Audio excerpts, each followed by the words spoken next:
Días a todos. Entonces, la última clase, no estoy presentando nada, ¿cierto? No, no, señor. No, profe. Ya. Ahora sí.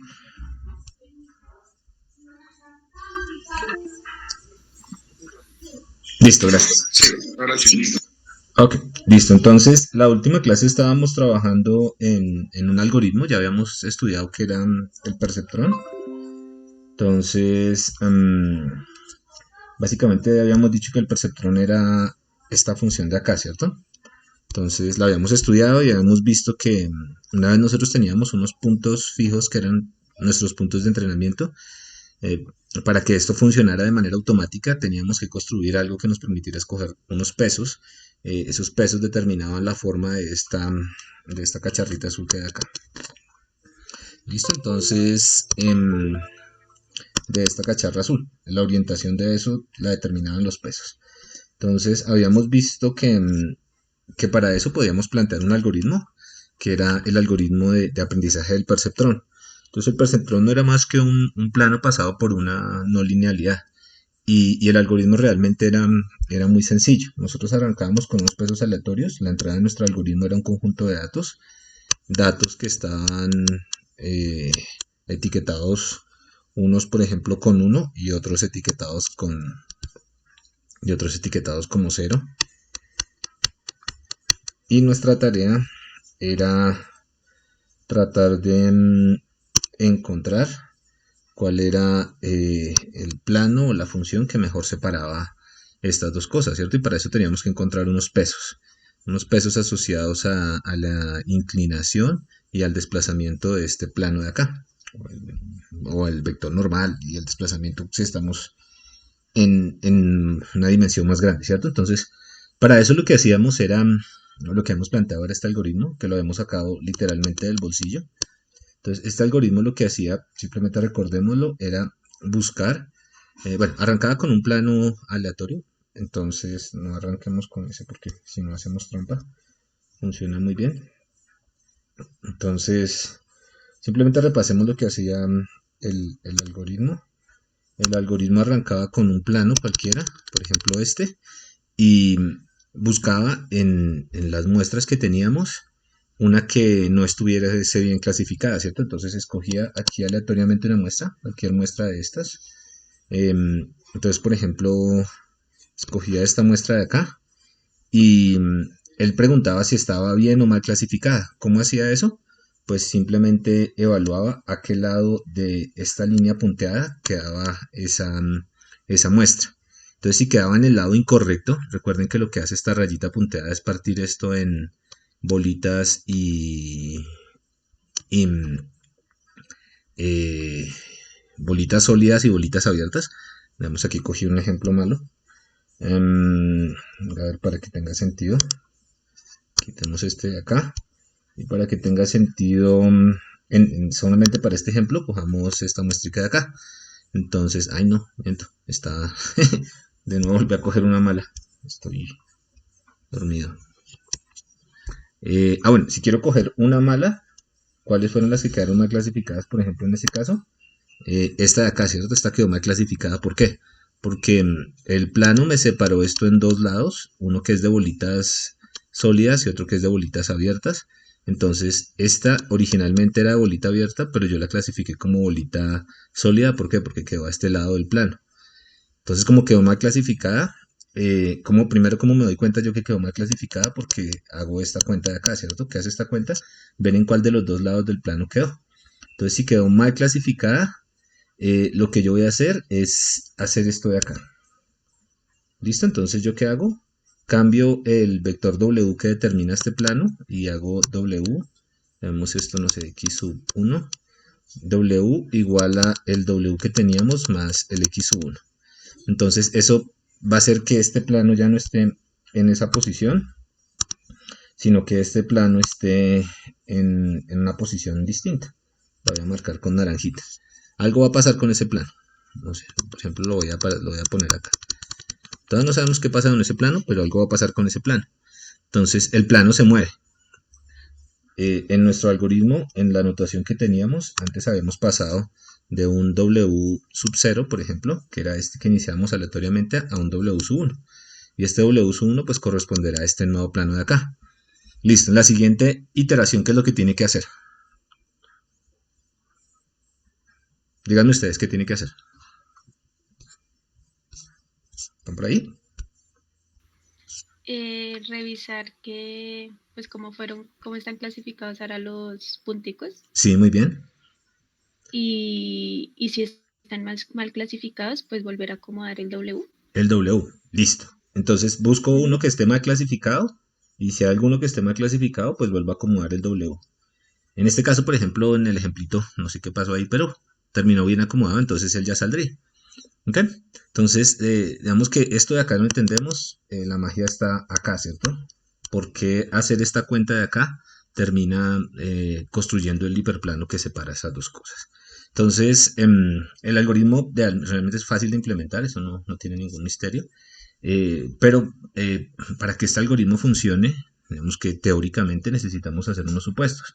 Entonces, el primer supuesto que hicimos la vez pasada era que los datos eran linealmente separables. ¿Esto qué implica? Que existe algún parámetro, vamos a cambiar la notación acá, llamémoslo teta para no tener que volver a escribir, algún W o un teta estrellita que separa los datos. Entonces, si yo digo los datos son linealmente separables, quiere decir que existe una línea.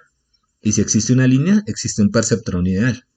Entonces, de entrada yo ya estoy asumiendo algo sobre los datos que tengo acá y es algo muy fuerte, ¿no? Que yo puedo separarlos con una línea recta.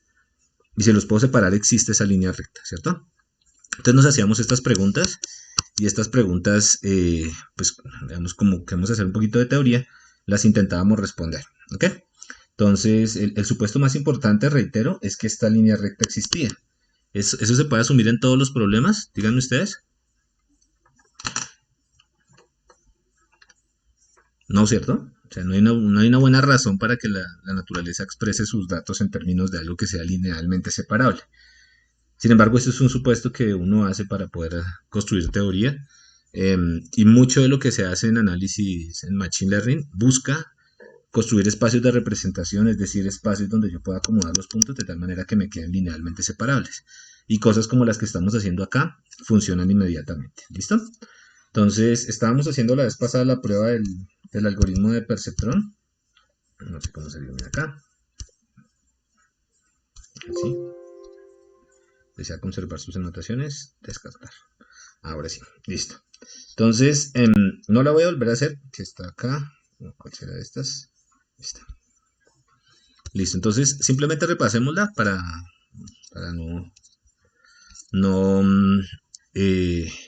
para que no se estresen. Entonces, habíamos cambiado aquí la anotación un poco. Recuerden que lo que teníamos eran unos puntos, unas bolitas y unos punticos. Y teníamos unos planos que separaban cosas, ¿cierto? Entonces, simplemente un cambiecito de notación chiquitico, a W lo habíamos llamado teta. Estamos hablando de lo mismo. Teníamos que tener cuidado con la última entrada.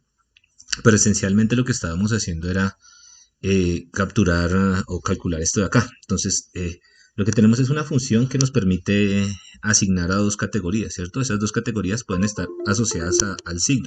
Entonces podemos tener, dependiendo de lo que haya acá en el argumento de esta función, podemos tener signos positivos o negativos.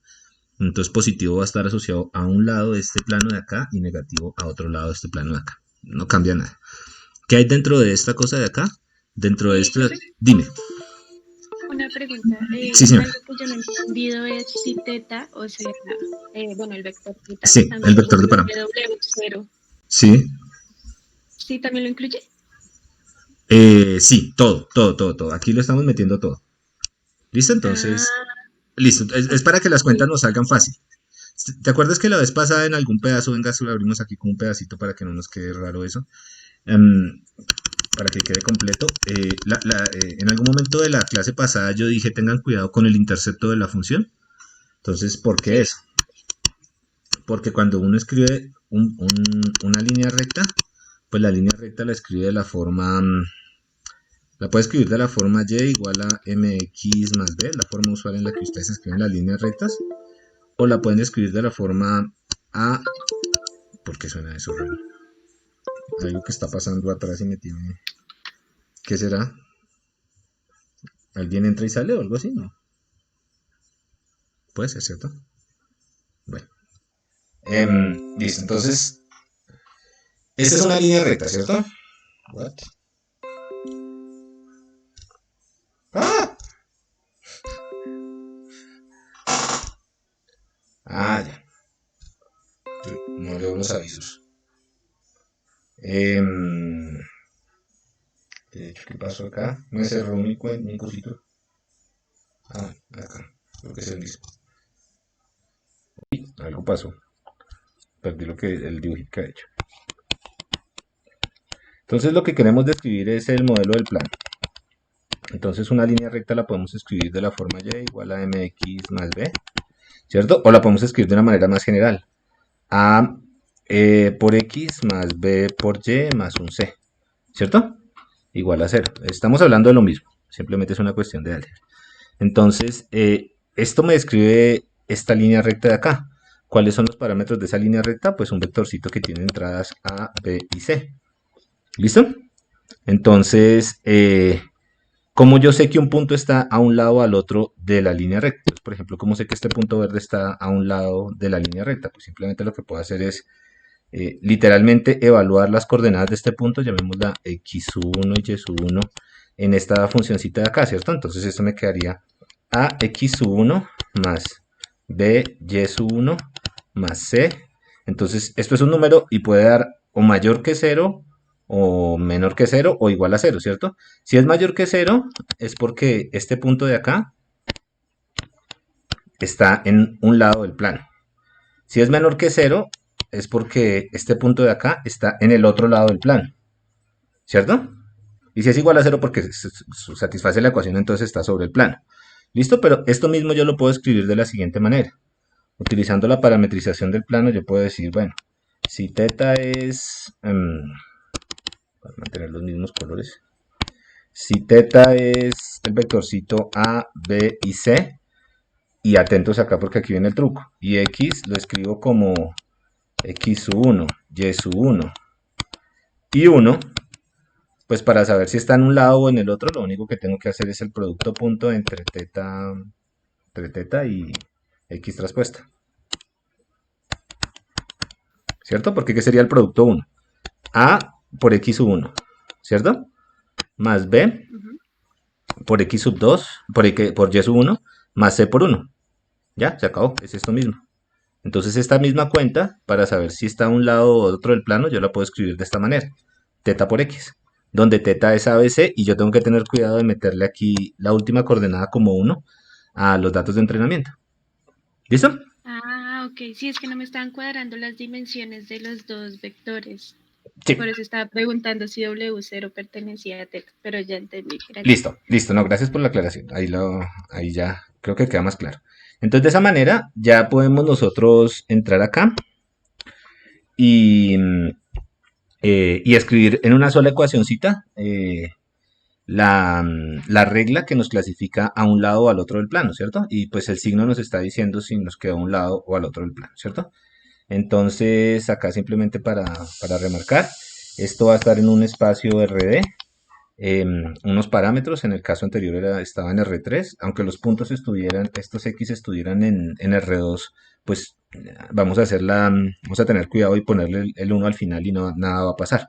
Entonces lo que habíamos dicho acá era que los X podían ser cualquier cosa, por ejemplo una imagen, y los Y's que nos interesaba clasificar o discriminar, o los Y's que nos interesaba encontrar o asociar, em, que en este caso eran datos categorizados, pues podían ser, por ejemplo, las categorías de las letras que estuvieran acá, A y no A. ¿Listo? Entonces habíamos tenido cuidado con esto, que el X originalmente pertenecía a D-1, pero con lo que acabamos de explicar ya sabemos de dónde sale el 1. Este 1 de acá. Ya nos cuadra la cuenta. ¿Listo? Entonces el algoritmo de perceptrón lo podíamos escribir de manera un poco más reducida. ¿Cómo? Pues teníamos un conjunto de datos de entrenamiento, estos de acá, que es un conjunto finito de muestras. Y entonces inicializábamos los parámetros, literalmente lanzábamos los dados para generar un plano que nos permitiera separar datos y nos empezábamos a preguntar si ese plano, cuando lo evalúo en un punto, me da, cuando lo multiplico, yo sé si me da, si tiene signos diferentes, me da menor que cero es porque tiene signos diferentes. Todo esto de acá tiene un signo diferente a esto de acá. Entonces, ¿por qué lo clasifiqué mal? ¿Cierto? Y si lo clasifiqué mal, entonces tengo que utilizar la regla de actualización. ¿Qué dice la regla de actualización? Pues actualice teta con la información de y.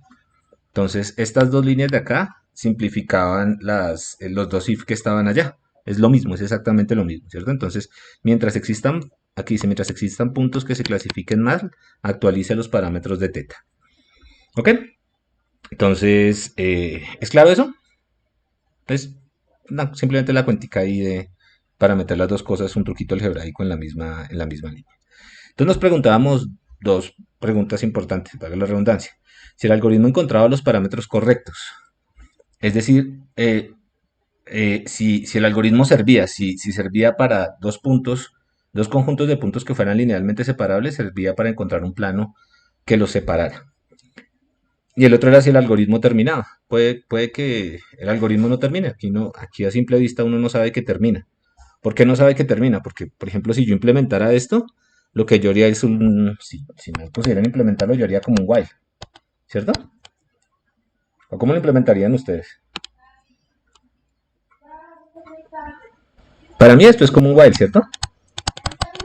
Mientras existan muestras que se clasifiquen mal. Pero si nosotros recordamos lo que acabamos de hacer ahorita, nosotros lo que íbamos haciendo era, por cada muestra que esté mal, yo cambio el plano, yo cambio el plano, yo cambio el plano.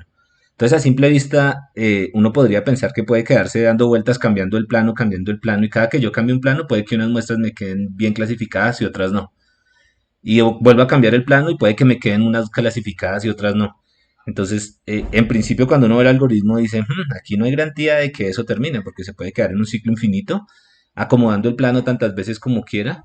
Eso no pasa, pero podría pasar dependiendo de cómo uno arme su algoritmo, ¿cierto? Entonces, por eso uno se pregunta si el algoritmo termina en un número finito de pasos. ¿Ok?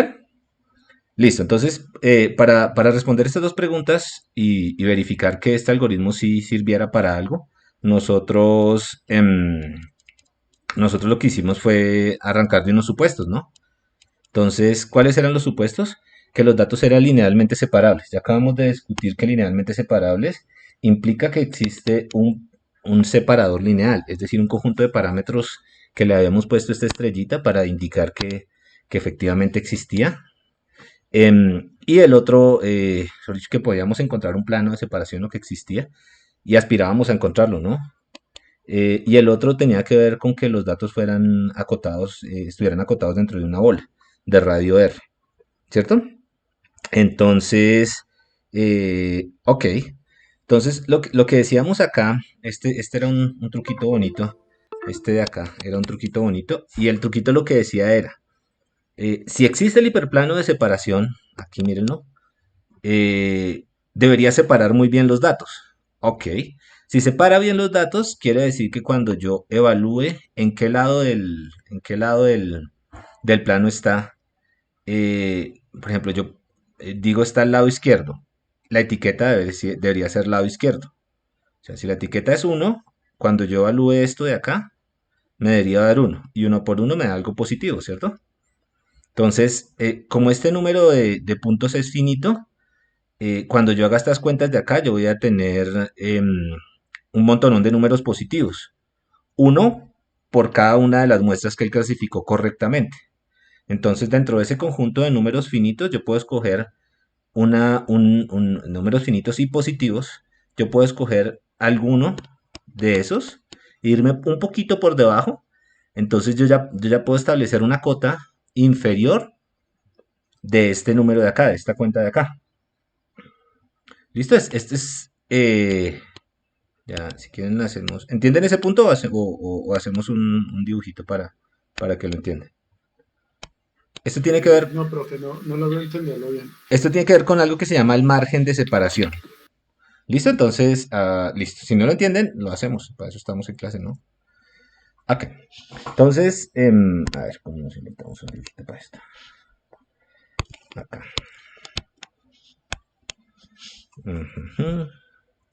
Entonces, voy a distinguir entre punticos azules y punticos verdes. Dos categorías. A ver, quien abrió el micrófono me ayuda, ¿listo? Entonces, ¿qué significa que yo asuma que existe que los datos son linealmente separables? ¿Existe una línea que lo separa? Listo, que existe una línea ideal que los separa. Sí, Listo, entonces esa línea ideal está parametrizada por un teta estrella. ¿Listo? Entonces, sí. atentos acá, atento acá.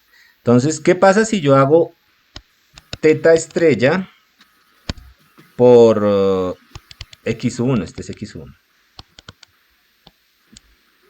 Como teta estrella es ¿Quedaría positivo? quedaría positivo. Entonces, este lado va a ser todo Sí. lo positivo y a este lado vamos a poner todo lo negativo. Entonces, ¿qué etiqueta debería tener y sub 1? ¿Uno? 1. ¿Positivo? Positivo, ¿cierto? Entonces, esto de Sí. acá me dio positivo. ¿Ok? Y esto de acá me dio es positivo. Entonces, ¿esto es qué? Mayor o igual a cero. Bueno, mayor o cero. Sí. Hagámoslo solamente para la instancia de este ejemplo. Mayor a cero porque el mayor igual nos está molestando la distancia. Listo, entonces Sí. el razonamiento que acabamos de hacer es válido para todos los puntos azules. ¿Cierto? Sí, Ahora señor, hagamos sí. algo parecido para los puntos verdecitos. No sé usar colores. Menos mal, nunca usé tizas. Dale por unos colores. Para que nos quede bonito. Teta, tacachán. Y pongamos un puntico x1. ¿Listo? Entonces, ¿qué pasa si cogemos un punto verdecito? Un x sub 2. Derivador negativo. ¿Cierto? Cuando yo evalúo el Eh, plano, sí señor. Cuando yo evalúo el plano y sepa, ¿esto qué me dice? ¿A qué lado del plano está? ¿Cierto? sí. Y el y sub 2, ¿cómo debería ser? Está a este lado del Debería ser plano. negativo Muy bien, claro, para porque está a quedar este lado del positivo. plano. Si, está, Sí. si esto si es, digamos, esto es verde y este dice a este lado están los verdes, entonces pues debería ser negativo. Cuando yo multiplico estas dos cosas, esto de nuevo da ¿qué? Positivo. Mayor Mayor que que cero. cero, ¿cierto? Ujú. Ok, listo. Entonces, concentrémonos en este lado de esta desigualdad. Entonces, para x sub 1, usted tiene un numerito, llamémoslo sigma sub 1. O sea, cuando usted hace la cuenta, le da un numerito. ¿Listo? Sí. Cuando hace la cuenta para todos estos de acá, le dan unos numeritos. O sea, esta sigma sub m. ¿Cierto? Y cuando hace esta cuenta de acá, también le Sí. dan numeritos. Sí. O sea, sigma sub k. Sigma sub m más 1. ¿Cierto? Y todos esos numeritos son positivos. Eso sí lo puedo afirmar. Porque ninguno está sobre el hiperplano de separación. Sí, ¿Cierto? porque es un producto punto. Sí. Ah, ok. Sí, sí, sí. Listo. Entonces, fíjense en estos números de acá, pilas. Todos los meto en una bolsita. Todos los números son Profe, positivos. pero Dígame. en el X2 tiene que darle negativo. Para el X2 tendría que darle negativo, porque Ah, si no, no, no. no, para Pilas, quedar pilas, positivo. pilas, pilas, pilas. Este de acá es gamma. ¿Y gamma qué es? Este lado de acá. Es el lado derecho de la igualdad. Ah, o sea, es la operación completa. Es la Entre operación 2 completa, sí. y... Es la Ah, operación listo, completa. ok. ¿Listo? Mm, Ese es el resultado de esta operación, si quieren verlo así. Tienen razón. ¿Ok? sí, señor. Listo. Entonces yo meto todos estos en una bolsa. Y como todos son números positivos, yo puedo escoger algún gamma que esté por debajo de cualquiera de ellos. ¿Sí o no? Mm, ok. Entonces, ese gamma con qué va a estar relacionado. Ese gamma va a estar relacionado con esta distancia de acá. Entonces simplemente lo que está diciendo eso es que ahí no se ve tan claro, después lo vamos a ver, que existe un numerito que está por debajo de todos estos numeritos que nos sirve para acotar por debajo todas estas cantidades. Y a ese número lo vamos a llamar gamma. Ok. ¿Listo? Entonces, Ok, ya entendí. Sí, ¿sí la ven? sí, señor. Listo, entonces, ¿eso para qué nos sirve? Ah, eso está chévere. Porque nos sirve para poder acotar por debajo estas cantidades. Entonces, no importa cuál sea el T que yo esté utilizando, siempre voy a tener un gamma único que va a estar por debajo de estas cantidades de acá. Y ese gamma va a ser mayor que cero. Y si yo pongo ese gamma ahí, yo voy a asegurar que esas cantidades siempre se van a clasificar correctamente, independientemente de si eran positivas o negativas. ¿Listo? Entonces, ¿entendido ese gamma? ¿Sí? Entonces, es simplemente un numerito que está por debajo que nos sirve para garantizar que esto se clasifique. Y ahorita lo vamos a usar en las desigualdades, es para eso. Pero guardémoslo en el bolsillo. Ya sabemos que existe. Por ahora, guardémoslo en el bolsillo. Ok. Entonces, lo que queremos estudiar es qué pasa con la distancia entre los tetas y los tetas obtenidos en cada en cada una de las iteraciones. Entonces, digamos que estos son cuenticas, pues fácil, pero vamos a tratar de dibujar algo que es un poquito distinto. Vamos a tratar de dibujar el espacio de los tetas. ¿Listo? Entonces, el teta es un vectorcito, ¿cierto? Ya lo habíamos visto acá, era un vectorcito que en este caso vivía en R3. Entonces, atentos con esto que estamos haciendo acá. ¿Qué hacemos cuando arrancamos con el algoritmo? Arrancamos con un punto que es aleatorio y lo puedo ubicar acá, en algún lado de ese espacio, ¿cierto? Del espacio de los tetas. Una de estas cosas, ¿cómo se ve en el espacio de los datos? Este llamémoslo el espacio de los parámetros. ¿Eso qué es? En el espacio de los datos. Vector de R3. No, así se ve acá.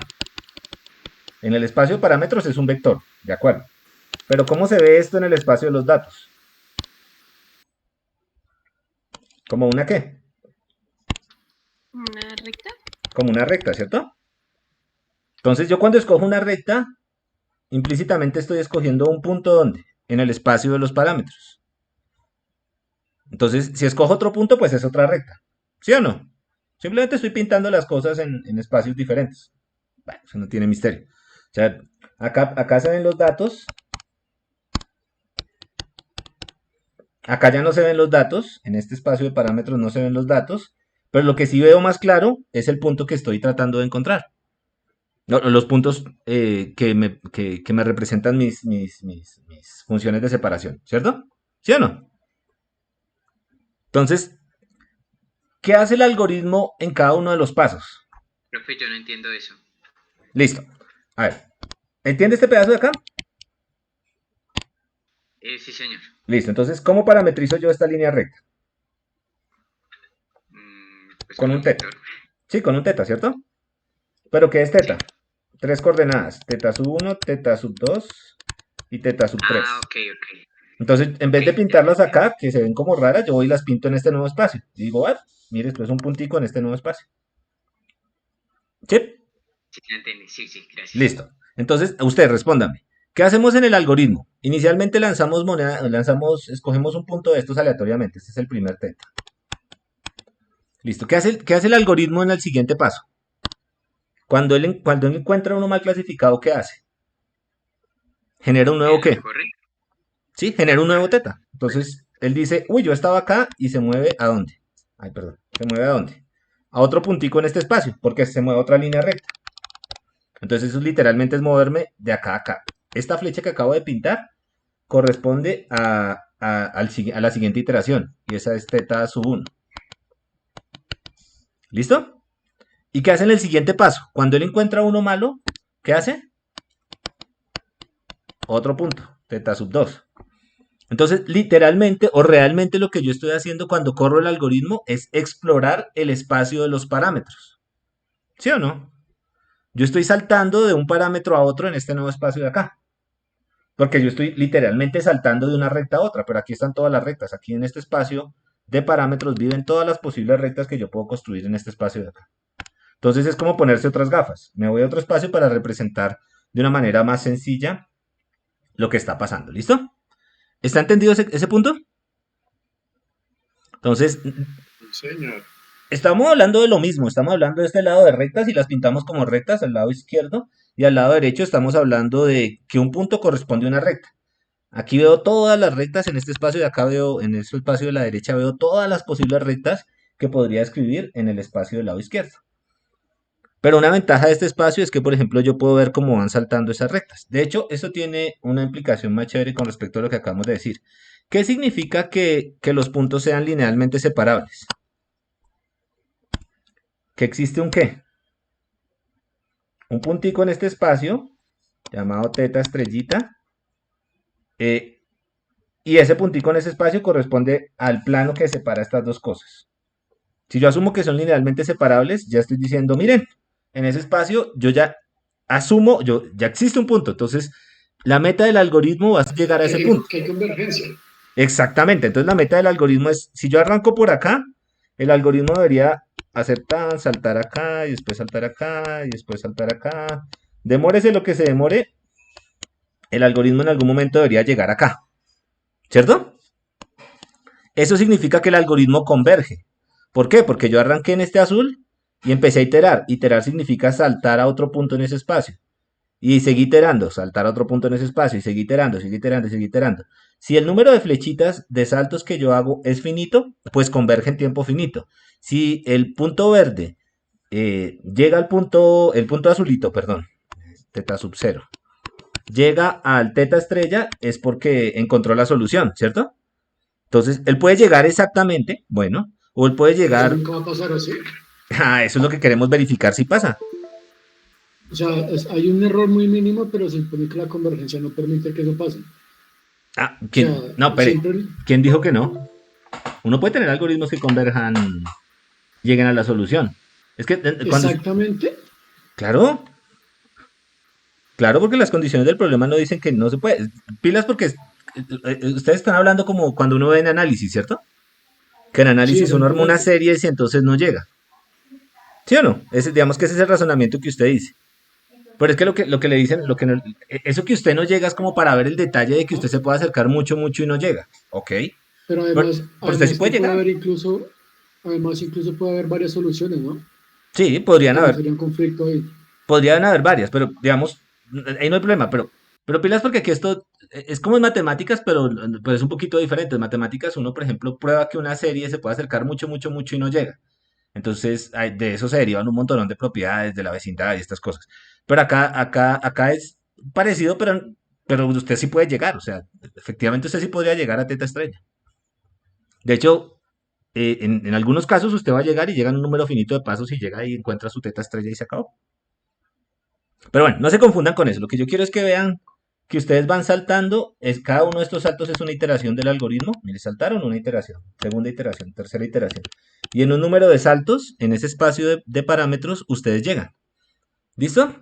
Esta visión del problema es una visión, no es siquiera abstracta, es una visión como natural, ¿no? Pero es una visión supremamente importante para entender cómo funcionan todos los algoritmos de aprendizaje. Entonces, en una red neuronal profunda, por ejemplo, usted va a tener ya no un espacio de parámetros de R3, sino va a tener un espacio que tiene dimensión de billones. ¿Por qué? Porque es que en una red grande, chévere, no, billones no, millones de parámetros. ¿Listo? Millones de pesos usted puede tener ahí. ¿Por qué? Porque los pesos son las sinapsis. Usted puede tener como cuando en la clase pasada estábamos haciendo esas redes neuronales re grandes. Bueno, no tan grandes, con 3 neuronas, pero usted puede hacer redes neuronales con miles de neuronas, conectarlas entre sí, eso le genera muchos parámetros. Estos tetas al final son las conexiones entre las neuronas. Entonces, simplemente para que lo piensen, si ustedes hacen una red neuronal muy grande, es decir, conectan muchas neuronas, pues les van a salir un montón de parámetros. Y les toca estudiar espacios de una dimensión grandísima. Pero independientemente de la dimensión, el espíritu de los análisis siempre es el mismo. Yo arranco con alguna versión de una función que me separe o que por ejemplo, me separe los datos y desde ahí yo empiezo a saltar en ese espacio. Parte de las preguntas que no entendemos en aprendizaje profundo es por qué saltando de una manera muy trivial, muy simple, después vamos a ver eso, llegamos a una solución que no necesariamente es la solución, bueno, que es una solución muy buena para efectos prácticos. O sea, hay razones teóricas que dicen que, bueno, que eso no debería ser así. Bueno, no teóricas, simplemente uno se pone a pensar un poco cuando veamos el problema y se da cuenta que por ejemplo, en un espacio de millones de parámetros, coger para cualquier lado es muy fácil. no se puede perder muy fácil en un espacio de dimensión 100, y sin embargo, con una regla muy sencilla, para poder diseñar estos saltos, ustedes terminan llegando a la solución. ¿Listo? Pero eso es más adelante, al final del curso. Pero el espíritu de este análisis es el mismo. ¿Listo? Entonces, si lo entendemos ahora, después lo vamos a ver súper, súper fácil. ¿Listo? ¿Entendido esto? Entonces lo que vamos a hacer es un análisis para ver si este puntico azulito se convierte o llega después de ciertos saltos a este puntico de acá. ¿Listo? Entonces para eso lo que podemos hacer es calcular este coseno entre estos dos ángulos, este teta de acá entre estos dos ángulos. Entonces, si ese teta se va haciendo cortico, cortico, cortico en cada salto, y yo puedo verificar que después de un número finito de saltos, yo llego. Y para allá vamos, ¿listo? Eso es todo lo que vamos a hacer, entonces ya les di el truco y ya. O sea, si entendieron ese pedacito de que va saltando y va llegando, ya lo tienen. No se pierdan con el resto. Entonces lo que queremos estudiar es qué pasa en la distancia, entre comillas, pongámosla, que es qué pasa con ese ángulo de ahí, entre el teta que nosotros asumimos que era ideal y los z sub k que se van generando a medida que el algoritmo va actualizando cada una de las líneas rectas. Entonces, ok. Entonces nos podemos preguntar por estas dos cosas. Bueno, por este producto punto de acá. Este producto punto de acá realmente nos está diciendo qué tanto se parecen este vector de acá y este vector de acá.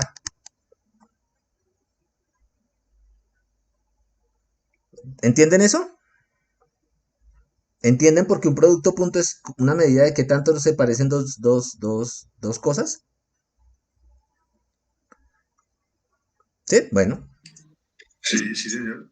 Listo. Entonces, ok, listo. ¿Qué pasa si ese producto punto diera 0? Simplemente voy a preguntar. En algún momento diera 0. Querría decir que esos perpendiculares, que son ortogonales, ¿cierto? Entonces, eso quiere decir que no se parece. Realmente no se parece. Entonces, por ejemplo, los vectores canónicos en un espacio euclidiano pues son ortogonales porque uno va para un lado y el otro va para el otro. No se parecen, son perpendiculares, son ortogonales.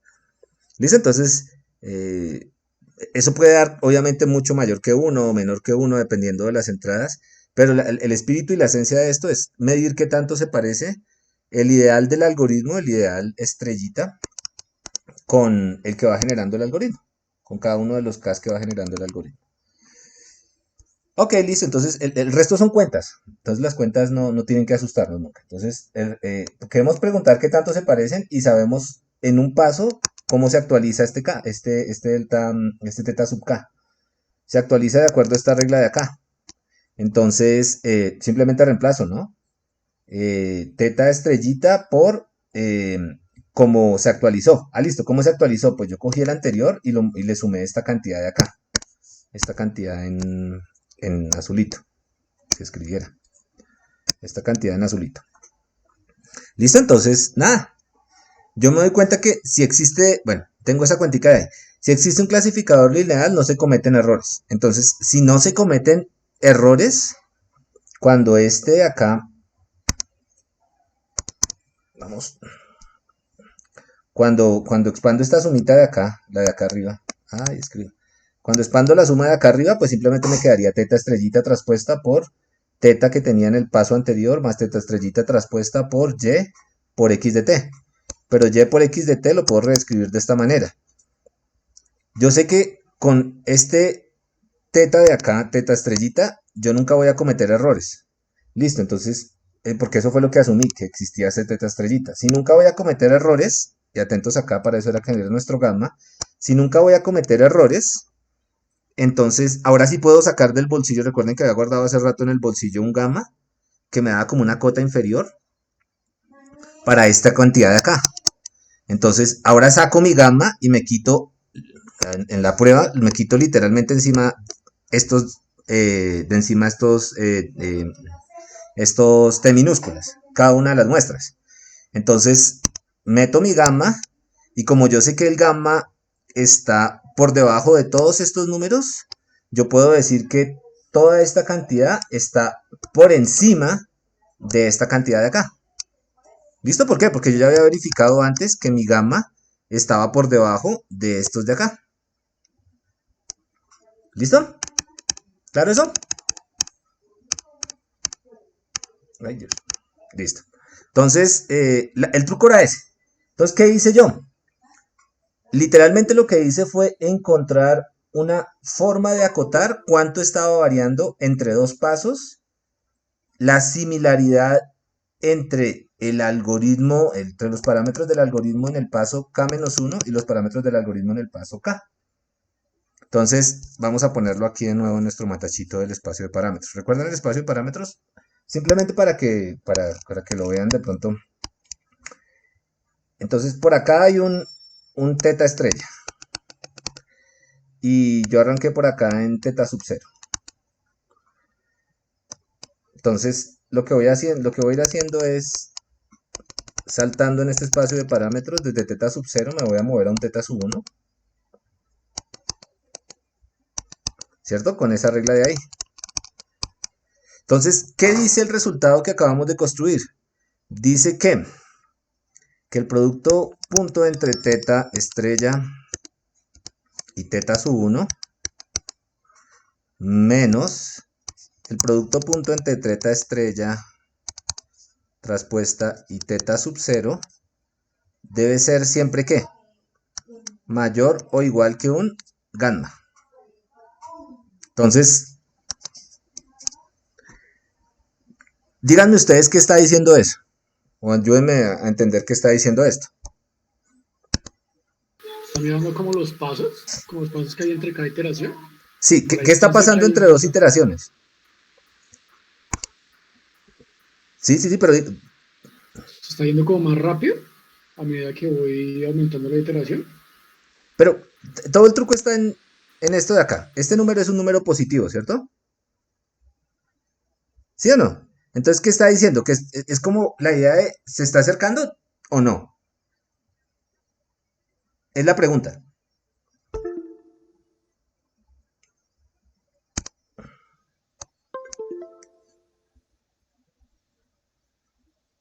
Sí, ¿Por qué? porque, digamos, entre más grande sea como el producto punto, Sí. pues más cerquita están. Entonces, pues si la diferencia entre el 0 que era el de antes y el 1 es, digamos, positiva, entonces significa que está acercándose.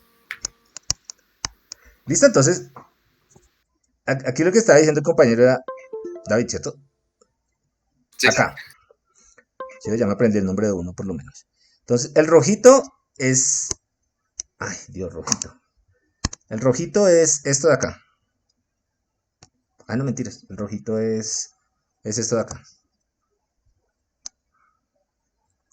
Y el azulito es esto de acá. ¿Cierto? Entonces yo sé que la diferencia entre el azulito y el rojito es positiva. Siempre. O sea, si yo corro el algoritmo, siempre me va a dar un número positivo. Eso quiere decir que si entre más grande es esa... Bueno, si productos punto grande significa que se parece más, diferencias entre productos punto que sean grandes significa que me estoy acercando más. Eso es todo. Entonces la diferencia entre el rojito y el azulito es positiva. Y es este gamma de acá. Nótese que la intención de ese pedacito de la prueba fue simplemente, eso pasa y pasa siempre. O sea, porque nos quitamos de encima las muestras. No importa qué muestras coja usted, siempre que usted actualice, siempre que usted haga esta cuenta de acá, usted va a ganar un poquito acercándose un poquitico más al teta estrella. Eso es todo lo que dice esta cosa de acá. ¿Listo? Ah, bueno. Listo. Si eso pasa, si en cada paso usted tiene como una ganancia que está acotada por debajo por gamma, pero es positivo, es decir, usted tiene una ganancia positiva, después de K pasos acá, ¿cuánta ganancia podría tener acumulada? Pues K por gamma, ¿cierto? Y eso es lo que dice en esta desigualdad. Después de K pasos, usted arranca desde cualquier lado, pero después de K pasos, usted tiene una ganancia acumulada de K por gamma. ¿Listo? Pero hagan después las cuentas, yo obviamente les dejo esto en un PDF, les paso la cuenta original, lo que sea. Pero es eso, o sea, lo que importa acá es que usted, por cada K que usted tiene, se va acercando más y más y más y más. Con el primer K sub 0 usted le dio un número bajito, ¿cierto? Ok, pero después de K pasos, este producto punto se ha incrementado. ¿Cuánto? A lo menos K por gamma. Pero gamma es positivo y K también es positivo, es el parámetro sobre el cual iteramos. Entonces, después de K pasos, usted ha mejorado en la similaridad entre el késimo parámetro que tenía y el parámetro ideal que buscaba, al menos un número positivo, que es gamma, multiplicado por K. ¿Sí lo ven? O sea que esta vaina cada vez va siendo, el producto punto va creciendo, creciendo, creciendo, creciendo, haciendo cada vez más grande. ¿Ok? Y eso es bueno. Entonces lo que dice acá es que el producto interno entre el késimo parámetro que estima el algoritmo y el parámetro ideal, que lo podemos entender como qué tanto se parecen el parámetro que usted tiene en el késimo, que le da la késima iteración del algoritmo, y el parámetro ideal, crece, es decir, se hace cada vez más parecido, se parece cada vez más. Se parece, al menos esta cantidad. Es decir, crece, dicho de otra manera, crece linealmente en cada paso. ¿Ok? Se parece. Miércoles. ¿Entendido?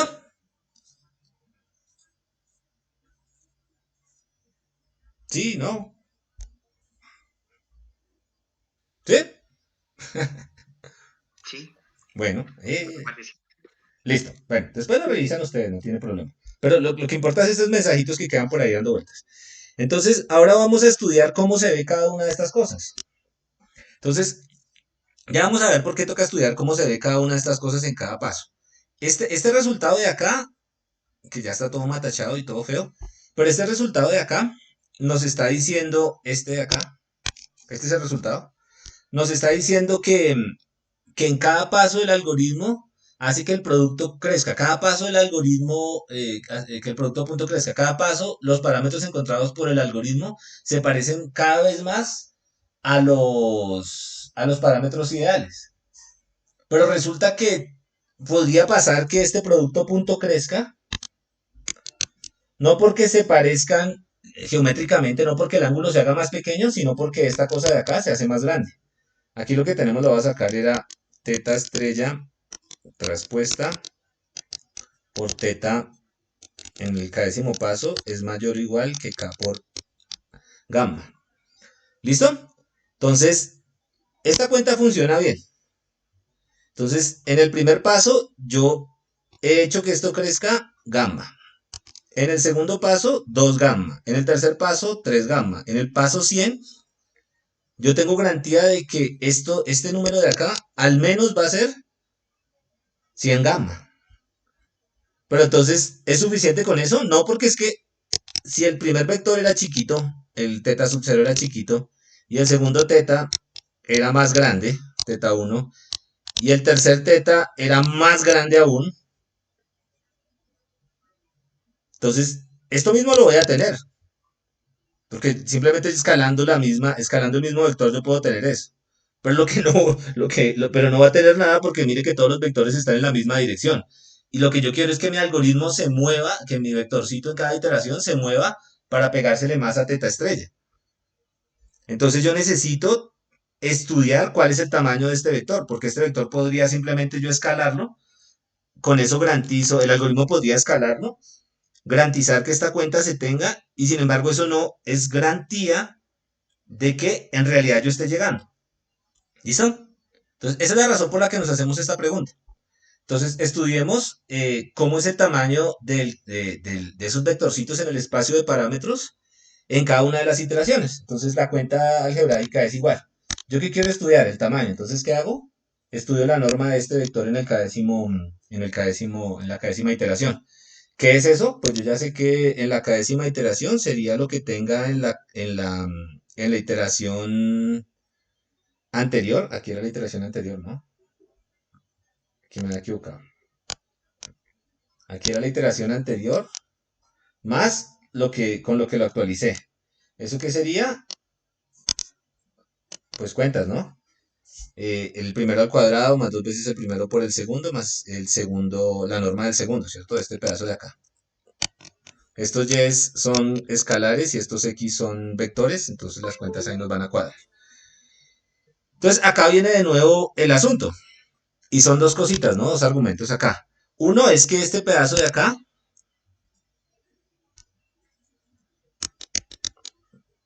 ese pedazo en el lado derecho está acotado por R. ¿Por qué? Porque yo dije porque así lo asumí dentro de mis hipótesis, pero más importante aún, porque las entradas X no pueden crecer infinitamente. Yo voy a asumir que existe una bola que las acota. Y pues es razonable, ¿no? Los datos no van a crecer infinitamente. Yo no tengo entradas infinitas dentro de mis imágenes.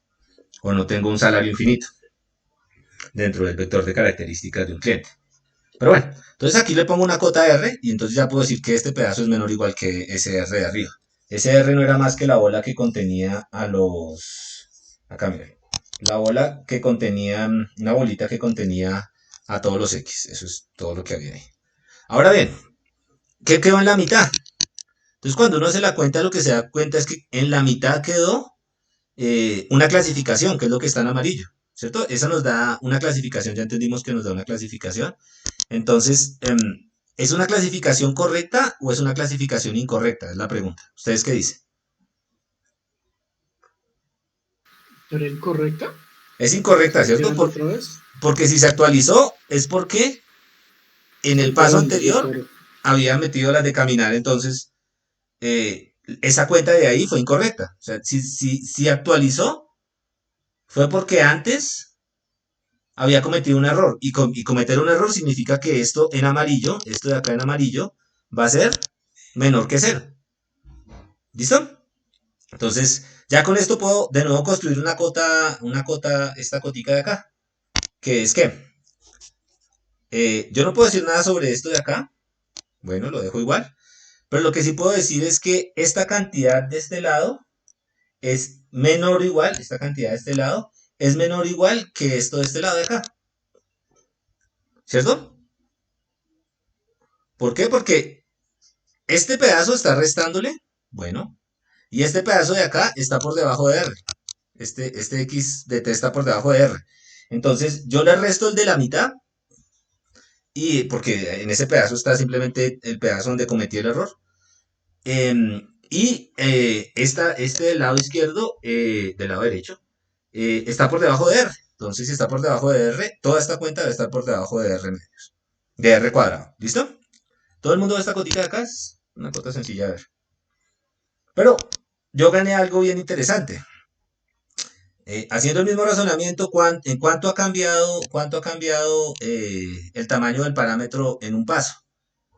El tamaño del parámetro en un paso no crece así como nosotros habíamos hecho el matacho acá. ¿Dónde estaban las rayas? Acá. No crece de esta manera. No. No puede crecer así. ¿Por qué? Porque el tamaño no puede crecer sin cota porque el tamaño, la cantidad, este literalmente es cuánto creció el vectorcito el vectorcito teta en cada uno de los pasos. Creció a lo más R cuadrado. Bueno, si creció a lo más en un paso R cuadrado, si no está creciendo, lo que está diciendo es que esa cosa no se va a salir de la bola. Eso es todo lo que dice ahí. En cada paso, ustedes van cambiando el teta. Y lo que acabamos de probar es que cuando ustedes cambian el teta, no se van a salir de la bola de radio R. Listo.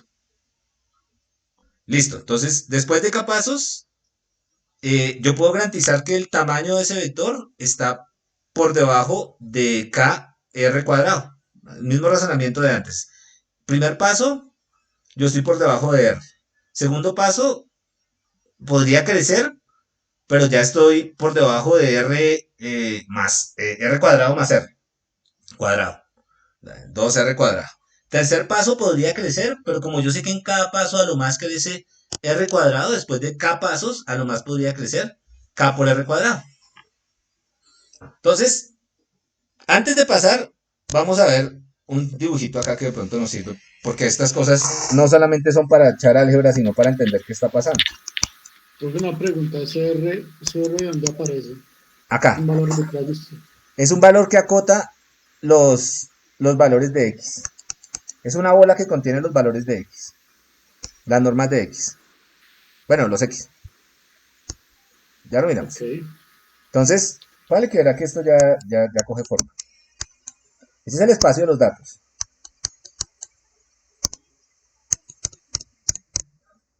¿Qué es SR? Es el radio de una bola que acota las normas de los X. ¿Cierto? Eso es lo que dice ahí.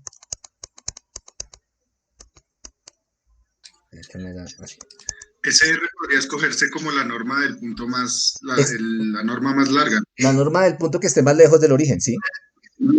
Sí. Ajá. Listo, entonces, Ok. entonces, ¿qué dicen los dos hallazgos del algoritmo? ¿Cómo era? ¿Quién me ayuda? ¿Quién se acuerda? Dice, mire, en cada una de las iteraciones, ¿qué tanto se parece el vector ideal? En cada una de las iteraciones, con el parámetro que yo genero en cada una de las iteraciones, está por debajo, no, mentiras, está por encima de K veces un gamma. Es decir que K es la iteración, ¿no? Después de 100 iteraciones, yo sé que esta cantidad debe estar a lo menos por debajo de, o debe estar por encima de 100 gamma. Es decir que cada que yo voy iterando, esta cantidad va creciendo. Es todo lo que dice, crecen linealmente, ¿cierto? ¿Cuál es la otra cantidad que acabamos de construir? La otra cantidad nos dice que el tamaño de este vectorcito en la késima iteración, ¿cierto? Está por debajo de ¿quién? ¿Se acuerdan? ¿Por debajo de quién? No crece sin cota. ¿De cuadrado? K por R cuadrado, ¿cierto? El K, porque es en cada pasito. De K por R cuadrado. Acá, miren. Pero sí, de R cuadrado. Pero el K tiene que entrar al juego. ¿Listo? Entonces, ahora sí viene lo bonito. Veamos qué pasa con el algoritmo. ¿Qué es lo que hace intuitivamente el algoritmo? Estos dos son hechos ciertos, ¿no? Ya los acabamos de verificar. Entonces ya no necesitamos el algoritmo para saber qué es lo que está haciendo el algoritmo en cada paso. Vamos a ver si nos damos mañas. Supongamos que este es el vector ideal. El separador, el hiperplano, el vector ideal, el hiperplano que separa los datos. ¿Existe? ¿Quién dice que no existe? Sí existe porque asumimos que existía. ¿Y qué hace el algoritmo? Se supone que el algoritmo arranca en algún punto. Listo. Entonces, cuando encuentra algo que no está bien clasificado, él salta. Eso es lo que dice, ¿cierto? Él salta. ¿Para qué me sirven esas dos condiciones? Díganme ustedes. ¿Para qué me sirve la primera condición? Digamos, este es el teta sub 0. ¿Qué puedo saber yo con estas dos condiciones del teta sub 1? ¿Qué sé yo de teta sub 1? Díganme ustedes. Que está más cerca de teta estrella y que la norma es cada vez más pequeña. Que no se me está locando el vector. Que no se le está locando, listo. Entonces, con la primera condición, ¿qué sé yo? Que está más cerca. Está acercando a teta estrella. Listo, entonces, yo no sé, en este ejemplo yo no sé dónde está. Ah, era azulito. Ah, Dios mío. Listo, ¿yo qué puedo saber de teta sub 1? Yo no sé dónde está, pero lo que me dice la primera condición es que la diferencia... Ay, hijo de madre. Que el producto punto entre este y entre este y este de acá, no, mentiras, no, así no, así. Que el producto punto entre estos dos creció. ¿Cuánto? O que el producto punto entre esos dos es mayor que un gamma, que un número positivo. Entonces, está cada vez más cerca. Este de acá me dice, estoy cerca.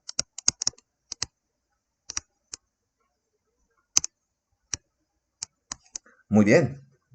¿Qué me dice la segunda condición?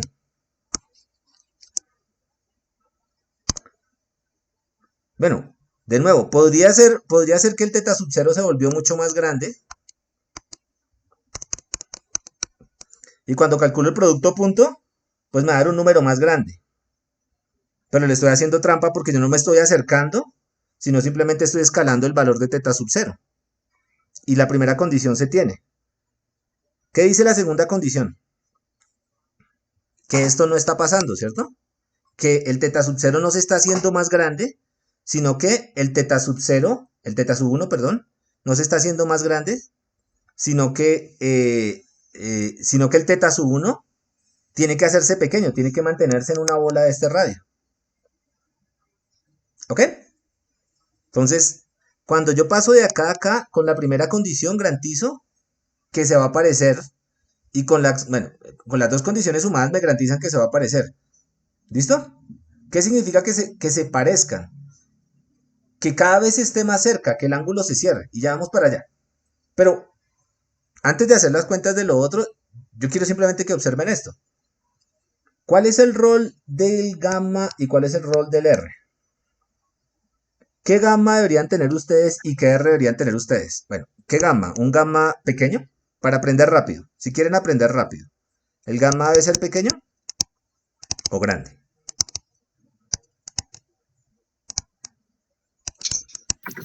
¿El R debe ser pequeño o grande? Dígame.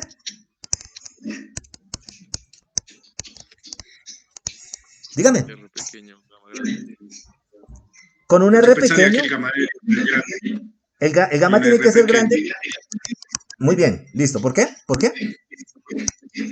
Para que converja rápido. Sí, listo. ¿Y el R debe ser qué? Idealmente pequeño. Idealmente pequeño, ¿cierto?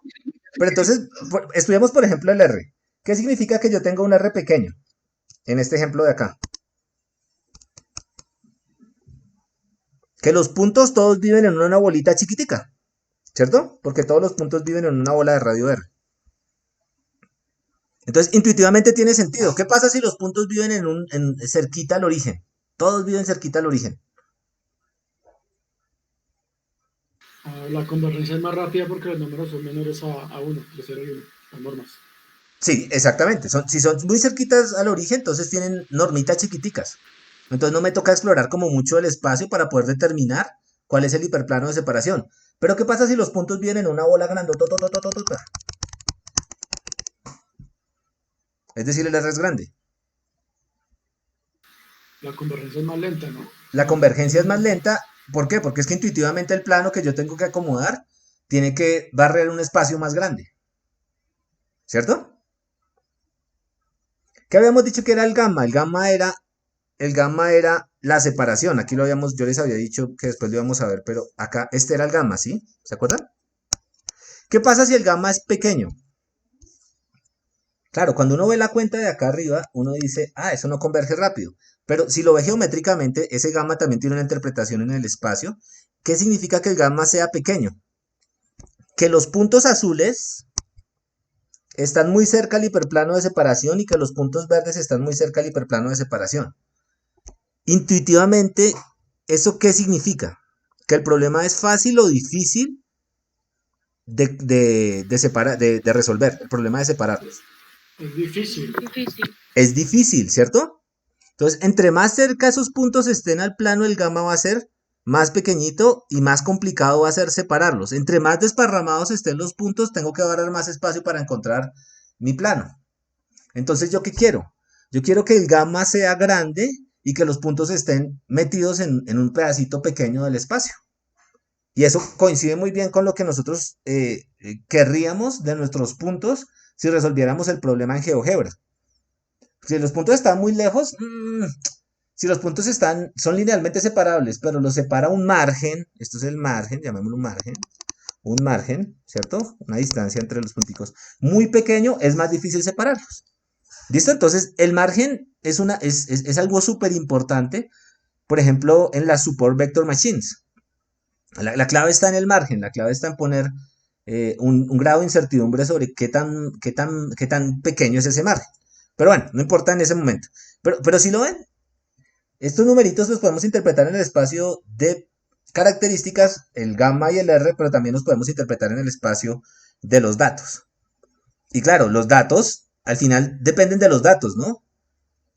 Los datos son los que me dicen qué tan complicado es el problema de clasificación. ¿Listo? Chévere, ¿no? Profe, Dime. Dime. yo tengo una pregunta Claro. con la parte de el paso 2, en el que dice que la norma de teta va a ser menor a k por r al cuadrado. Sí. Y la norma de teta igual puede crecer en cada paso. Eso es lo que yo entiendo. Sí. Porque es, Sí, crece porque esta cantidad va a crecer también linealmente. Entonces, siempre crece. sí, entonces, sí, siempre crece. Bueno, no necesariamente siempre crece, pero lo que dice esta cota de acá es que si crece no va a crecer más allá de esta cantidad. Ok, vale. Eso es lo que dice. Si crece, no crece más. Y lo que nos asegura el paso 1, el del producto punto, es que se mueve. Exactamente. Uno se mueve y el otro, o sea, yo me muevo y no me hago tan grande. Me muevo y no me hago tan grande. Me muevo y no me hago tan grande. Esas son las dos cosas. ¿Listo? Ok, listo, ya. Chévere, ¿no? Bonito. Listo, entonces, ahora sí viene la cuenta que todo el mundo estaba esperando. No mentiras. Viene la cuenta que pega esas dos cosas. Bueno, ya, yo creo que ya ahí ya se entiende, pero vamos a hacer una cuenta un poquitín distinta. Entonces, ¿qué queremos nosotros en últimas? Queremos ver qué tanto se parece el teta estrella con el teta de la k-décima iteración. Entonces, para eso, yo puedo calcular algo de lo cual ya habíamos hablado, y es caracterizar este ángulo de acá. Ese ángulo de ahí lo podemos caracterizar calculando la distancia coseno, bueno, o el coseno, entre el teta ideal que yo tengo y el teta en el k-décimo paso, ¿cierto? Esa es una forma de caracterizarlo. ¿Cuál es la ventaja de usar coseno y no utilizar el producto punto? Díganme ustedes. Profe, ¿no es arco coseno? Usamos el coseno. Bueno, yo quiero el ángulo, ¿cierto? Pero, ¿qué pasa cuando no se parecen? Cuando son ortogonales. Tiende a 0. Es 0, ¿cierto? ¿Qué pasa cuando se parecen? Va para 1. Es 1, ¿cierto? Entonces, la ventaja de utilizar el coseno es que está acotado, ¿cierto? Yo digo, está entre 0 y 1, entre menos 1 y 1, pero yo ya tengo una idea de si se parecen o no se parecen. ¿Listo? Entonces, y no me importa, una cosa que es importante es que no me importa el tamaño. Entonces, yo voy a usar el coseno, no el arcoseno, porque no quiero medir el ángulo, sino quiero medir qué tanto se parecen. En últimas, si uso el coseno, pues digo, 1 se parecen, 0 no se parecen. Y ya, es simplemente una cuestión de cómo yo planteo el problema. ¿Listo? Entonces, de que se parecen o no se parecen. ¿Listo? Entonces, ¿qué es esto por definición? Por definición, no, ¿qué es esto? ¿Qué es el coseno del ángulo? En términos de cuentas que ustedes, ¿sería qué? ¿El producto punto de qué? Del ideal por teta en su posición K, ¿cierto? ¿Sobre qué? ¿Qué me falta acá? ¿Qué me falta? El coseno de A por B. Sobre el producto de las normas. ¿Ah? Sobre el producto de las normas, profe. Sobre el producto de las normas, ¿cierto? La norma de qué? De esto, de la estrellita, por la norma del parámetro. ¿Listo? Entonces, ya ahora sí descubrieron para qué habíamos hecho las cuentas de atrás. Entonces, ¿qué sabemos de la parte de arriba? Tengo una duda, profe. Dígame. ¿Cómo podemos aplicar ese algoritmo si se supone que la línea ideal no la conocemos?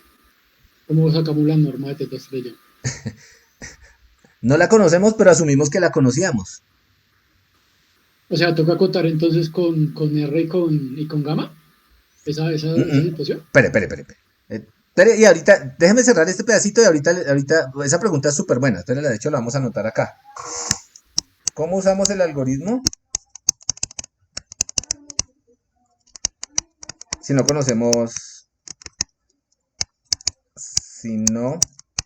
conocemos teta estrella? ¿Listo? Entonces, en este momento no estamos respondiendo esa pregunta, estamos respondiendo otra pregunta, pero dejémosla acá y ahorita vuelvo sobre ella. ¿Listo? A ver, ¿qué puedo decir yo de esta parte de arriba? Que es mayor o igual que ¿qué? Que K por gamma, ¿cierto? Y de la parte de abajo, que es menor o igual que K. Entonces, venga a ver si esta cuenta funciona. Yo puedo decir que esto es mayor o igual que K por gamma, ¿cierto? Sobre acá.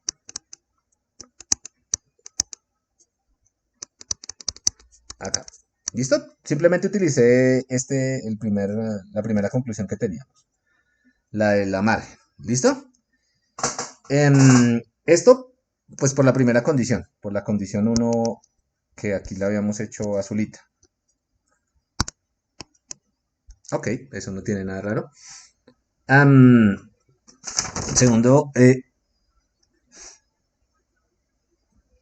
por otro lado, ¿yo qué puedo decir de este lado de acá? ¿Cuál? De este. ¿Esto es menor o igual que qué? Y K por R. K por R, ¿cierto? K por R cuadrado. No, de hecho es. No, La, K la- por la R cuenta era con más. cuadrado, ¿cierto? Entonces atentos acá. Sí. Entonces, esto debe ser mayor o igual que qué? Este debe ser mayor o igual que.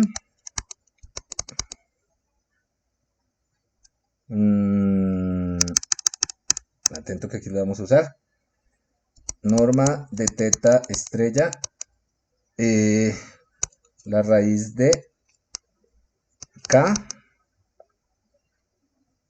por R cuadrado. ¿Listo? Por 2. Entonces, esto es álgebra, no se me asusten. ¿Qué hicimos? Bueno, el coseno es esta cuenta de acá, sí, es cierto. Listo, pero yo sé que esta parte de acá la puedo acotar. Esta parte de acá la puedo acotar. Vamos a ver otro color. Profe, que tengo una pregunta. ¿Qué van a hacer tan cansones? No, para eso es la clase. Cuénteme. Tengo una situación. O sea, ¿se puede asegurar que el K de gamma sea el mismo K de R al cuadrado? Sí. ¿Por qué? Porque es que Porque este K es la K-décima iteración. Entonces, la K-décima iteración, como en el algoritmo era básicamente un numerito, es 1. Si es 1, entonces esto se cumple. Si es 2, eso se cumple. Si es 3, eso se cumple. Y mire que este de acá, cuando yo lo reemplacé abajo en la igualdad, este K sigue siendo el mismo. O sea, el K simplemente la iteración. Entonces, ok, ya sí, sí, ya. sí, listo. Entonces, sí, es el mismo, es exactamente el mismo porque el K yo lo fijo y ese K me motiva las propiedades que están allá arriba. Listo, entonces esta raíz de acá la ve todo el mundo. Esta raíz de acá simplemente sale de hacer las cuentas acá. En el verde. Uy, en el verde. Ok, ya la tenemos. Entonces, ¿qué concluimos de esas dos, reemplazando las dos conclusiones que tenemos ahí? Ahorita volvemos sobre la pregunta del compañero. Que el coseno, la similaridad entre el parámetro ideal y el parámetro que me bota el algoritmo en la k-décima iteración debe ser mayor o igual que K por gamma sobre la raíz de K por R cuadrado por la norma del vectorcito ideal. ¿Ya? ¿Qué dice esto de acá? Díganme ustedes.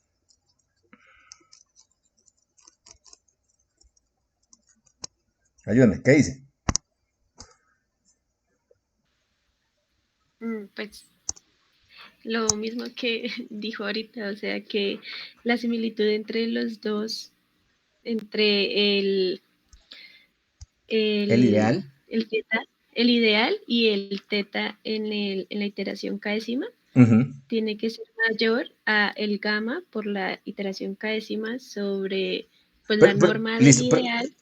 esto nos habla de similaridades, despacio. Esto nos habla de qué tan similares son, Ujú. ¿cierto? Similaridad. Sí. O sea, esto nos dice que la similaridad de un K, de una iteración, del parámetro generado en una iteración, y el parámetro ideal, siempre, Ujú. siempre es mayor que ¿qué? Siempre, es lo que dice ahí, siempre es mayor Ujú. que esta cuenta de acá. Pero eso, ¿qué nos garantiza? O no nos garantiza nada. Que eso va a converger al final ¿Por qué? a 1, por ejemplo. Pues coseno es una función acotada Ujú. que ya pues se tiene como un sándwich, por decirlo así. Pero no lo entendí. O sea, ahí estamos diciendo que con cada iteración se van pareciendo más el vector ideal y el teta, ¿cierto? Sí, entonces, digamos, podemos estudiar esto en términos del K, ¿cierto? Del K. De hecho, el K sobre la raíz de... A ver si lo podemos, perdón, a ver si lo podemos estudiar así. ¿Qué es esto? ¿Esto qué es? Raíz de K. Listo. ¿Cómo es raíz de K? ¿Una función qué? ¿Cómo es? Creciente, monótona. Listo, monótona creciente, ¿cierto? Y esto escala algo que es... Esto escala, esto va variando, todo esto va variando. Esto es fijo, esto es fijo, y esto es fijo. Esto escala una constante, ¿cierto? Entonces, llamamos a esto... Esto es una constante. O sea, en realidad, lo que está cambiando en cada iteración es... O sea, como se ve el lado derecho de esa ecuación, es raíz de k por una constante. Puede ser grande, pero es al fin y al cabo una constante. Entonces, esta función es creciente, ¿cierto? ¿Y qué hace la constante? Pues la escala un poquito, ¿cierto? La cambia un poquito. Pero esta función siempre, siempre, siempre, siempre va a tener que pasar por 1. ¿Qué significa que pase por 1? O sea, que pase derecho después, o sea, pase 1 y siga derecho. ¿Qué era 1? 1 es lo que está a este lado de acá, ¿cierto? ¿Qué habíamos dicho que era 1 en el coseno? Cuando teníamos 1 era porque teníamos la ¿qué? Cuando estaba exactamente los mismos, o sea, cuando coincidieron los vectores. Cuando coincidieron los Era- vectores, ¿cierto? Entonces, ¿qué estoy diciendo yo acá? Que existe alguna iteración para la cual la similaridad es ¿qué? Es 1 o es más. muy pequeña. No, de hecho es grande. Es la más alta. Porque similaridad grande significa que esto nos da 1. Sí. ¿Ya? Lo tenemos. Entonces, realmente lo que está diciendo esto es que por la forma en la que se construye y se actualiza, después de un número k finito, esto es lo que dice acá, después de un número k finito, cuando yo llego a un número k y sigo haciéndole de ahí para adelante, yo ya tengo la similaridad más grande. O sea, ya llegué a donde quería llegar. ¿Listo? Ok. ¿La tienen o no? Entonces, simplemente para que miren, esta constante nos está diciendo qué tan difícil es el algoritmo, ¿cierto? Porque qué tan difícil es que converja el algoritmo. Es igual a lo que decíamos antes. Si R es grande, entonces está más disperso los datos y al estar más dispersos los datos, esta constante se va a hacer más chiquitica y eso va a hacer que esta curvita azulita de acá se haga más pequeñita. ¿Listo? Si gamma es grande, entonces esa constante se va a hacer grande, entonces esta cosa va a crecer más rápido y va a pasar primero por la similaridad más alta. Ah, bueno, ¿qué pasa si el teta que teníamos tenía una norma pequeñita? Ah, bueno, si el teta que teníamos tenía una norma, bueno, grande. Si tenía una norma grande, esta cosa de acá se hace grande y esa constante se hace pequeñita, entonces estamos en un caso donde va a converger más despacio. Eso también es muy intuitivo geométricamente, porque si el vector está por allá, el vector al que yo quiero llegar está por allá lejísimos, pues voy a demorarme más llegando a ese vector. ¿Listo? Pero en realidad esta de acá sería la velocidad de convergencia del algoritmo. ¿Es un buen algoritmo o es un mal algoritmo? Ustedes digan. ¿Con qué velocidad converge? Raíz de K, Derivar, ¿cierto? ¿no? Hay que derivar esa función. No, Yo la no la velocidad, derivada. no, ya quisimos la Pero velocidad de convergencia. Es raíz de K, ¿no? Esto está relacionado con el orden del algoritmo, ¿no? Con el orden. O sea, ¿con cuántos pasos tengo que hacer yo para tener la solución? ¿Ok? Listo. Pregunta del millón. Y es de tarea. ¿Más o menos entendido? ¿Qué razón? Me emocioné y ni vi la hora. Uy, 1 hora y media. Pero hay muchas cositas acá que aprendimos en esta prueba que van a ser muy útiles después. Pero bueno, no las vamos a repasar. ¿Lo entendieron? Chévere, ¿no? Bonito. Pregunta de tarea. ¿Qué significa o, o para qué sirve esta cantidad o qué es esta cantidad? ¿Con qué está relacionada? Es una tarea, ¿no? Entonces, ¿cómo va a funcionar lo de las tareas? Yo voy a poner tareas del ejercicio y preguntas como estas. Entonces, ustedes las tienen que hacer. Y hacerlas significa hacerlas bien. O sea, esto me tienen que explicar. Bueno, ¿para qué sirve esa cantidad? ¿Qué tiene que ver esa cantidad con el problema? Es una pregunta medio rara, pero pues hay que hacerla. Porque tiene unas implicaciones chéveres. De hecho, ya la pueden responder ahí sin tanto complique, pero la idea es que la escriban. ¿Qué significa esa cantidad? Tiene que ver con qué. Con lo difícil que es el problema, con lo fácil que es el problema, ¿con qué tiene que ver esa cantidad? ¿con Entonces, el orden? lo de las tareas, ¿perdón? Señor, dígame. ¿Con el orden? ¿Con el orden?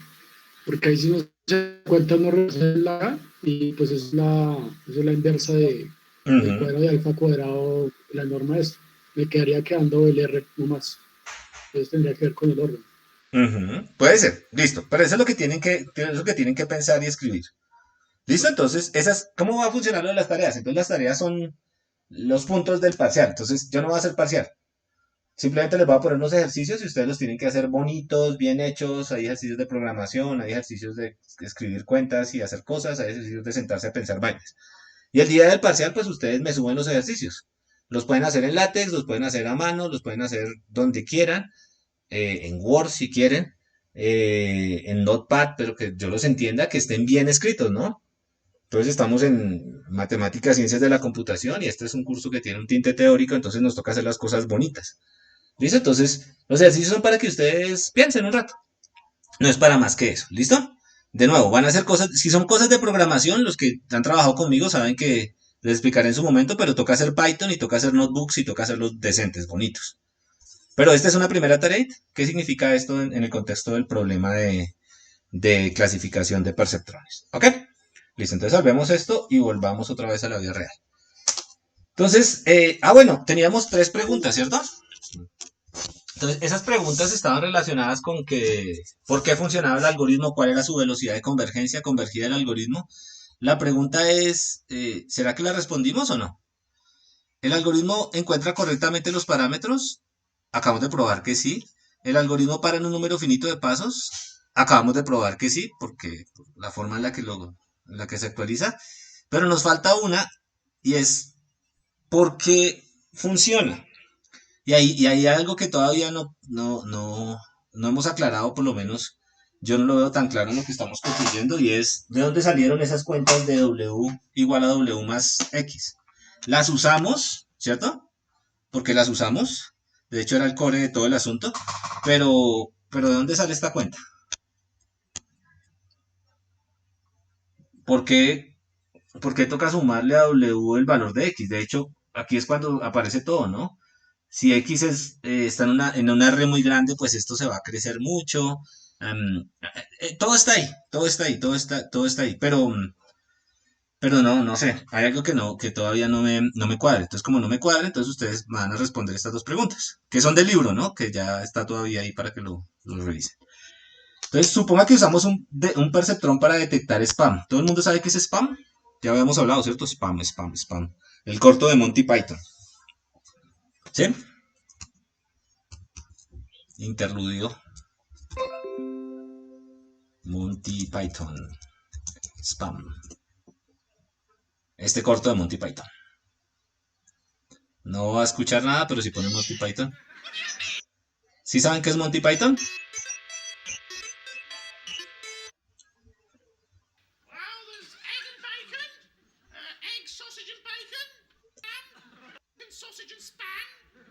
No se escucha, profe. Yo sé, pero la intención es que se escuche. I don't Ok, like listo. spam. Listo, para que después vean el corto de spam. Pero spam es spam. Son mensajes molestos. ¿Listo? Entonces vamos a decir que cada email está representado por la frecuencia de ocurrencia de palabras. Esa frecuencia de ocurrencia de palabras es un tipo de representación, se llama representación de bolsa de palabras. Entonces, cuando a ustedes les llega el email del príncipe de Timbuktu diciéndoles que, ¿cómo es que dice? Que tiene una herencia por reclamar, pero necesita que le ayude, entonces que le va a dar la mitad de la herencia si usted le manda $5.000. ¿Sí lo han visto? Es el típico mensaje de spam. Entonces, uno lo que puede hacer para representar ese texto es contar el número de ocurrencias de algunas palabras claves. Entonces, por ejemplo, en ese texto podría haber algunas palabras claves, por ejemplo, príncipe. Entonces, uno puede hacer un histograma con esas palabras claves. Entonces, acá príncipe. Entonces, usted puede... A ver. ¿Será que ya está fallando esto? No, príncipe. Usted puede hacer un histograma con cuántas veces ocurre príncipe, cuántas veces ocurre la palabra dinero, cuántas veces ocurre la palabra donación. Entonces, ¿uno qué espera? Que emails que tengan una alta frecuencia de ocurrencia de estas palabras estén relacionados con mensajes de spam o con estafas o con cosas de esas. O esos mensajes de Viagra y todas esas cosas, pues si aparece muchas veces la palabra Viagra en el mensaje, digamos que Viagra no es una palabra que ocurra frecuentemente en los mensajes de texto, entonces usted ya tiene una representación de ese texto. Esta forma de representación es muy básica, pero es muy poderosa porque una cosa es tener un texto y otra cosa es tener un conjunto de vectores o unos números que describan el texto. Entonces ya sabemos que cuando nosotros tenemos unos números podemos, por ejemplo, utilizar el perceptrón. Le botamos un montón de tiempo a eso. Entonces, estos podrían ser la ocurrencia de dos palabras. Este punto podría ser la ocurrencia de las palabras príncipe y dinero. Entonces, en estos ocurrieron, no sé, de alguna manera diferente a la ocurrencia de estas de acá. Entonces, esos conteos nos sirven para representar información. Y pues los mensajes van a estar etiquetados como +1 o -1. Rojos o azules en el dibujito que teníamos. Entonces, hagan esa tareita, ¿no? ¿Cuáles son las palabras? ¿Cuáles son los keywords? ¿Y qué parámetros? No sé qué, no sé qué. ¿Listo? Entonces, y este es el pedazo que quiero que le trabaje. La regla de actualización en el algoritmo tiene una interpretación y es que se mueve en la dirección de clasificación correctamente. Entonces, hay que mostrar esto. Hay que hacer el ejercicio para mostrar estas cosas de acá. Que ya las hicimos más o menos, pero hay que hacer la tarea. ¿Listo? Entonces, realmente lo que el algoritmo hace, se los voy a adelantar, es que cuando se encuentra un error, entonces él se mueve en la dirección contraria a donde estaba la muestra, donde estaba el error. Entonces, por ejemplo, si este era el inicial, entonces él dijo, uy, esto azul y esto rojo, entonces este está mal clasificado. Entonces él dice, me voy a mover en la dirección donde, en el cual está el punto mal clasificado. Eso es lo que dice acá. Pero ustedes lo tienen que mostrar de manera decente. ¿Listo? Y eso es lo que pide ese punto. Entonces vamos ya a 3 tareitas. Sencillas, pero hay que hacerlas. Ok. ¿Preguntas de eso? ¿Nada? ¿Todo bien? Perdón, profe, los anteriores enunciados son del texto libre, ¿sí? Sí, son del libro pirata. No, eso, borren eso del video. Son del libro de Learning from Data. Listo. Ok. Entonces, Gracias. ¿Para el miércoles? no. Recuerden, el día del parcial, que todavía no hemos dicho cuándo es, creo que no tenemos tema para parcial. Ustedes me envían esos ejercicios, o sea, no son para el miércoles. Tienen que empezar a trabajar ya porque si los dejan para el último día, no van a alcanzar. Y para hacer preguntas y estas cosas, ¿listo? pero pues yo creo que en unas 2 semanas ya podemos acordar un conjunto de ejercicios y ya me envían eso. ¿Listo? Es para el día del parcial, para que lo suban el día del parcial. Listo, Profe, una dime, pregunta. dime. ¿Dónde está el libro? Está en el Drive del curso, entonces, Fagomez J es la página del curso y está aquí en Teaching y está aquí en Intro Machine Learning. Yo sé que está un poquito lejos, pero aquí en Notebooks de Python me queda más fácil siempre poner como y aquí en Materia. Vale, listo. Sí, Learning from Data se llama. Lo voy a poner acá por si acaso, por si alguien no lo tiene.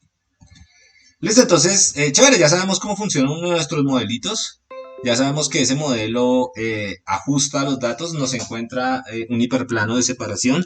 Ya lo tenemos todo, pero aquí el supuesto era que los datos eran linealmente separables. Entonces lo que básicamente mostramos hasta ahora es que con el modelo de Rosenthal, modelo simple, años 50, podemos aprender cualquier función que sea linealmente separable.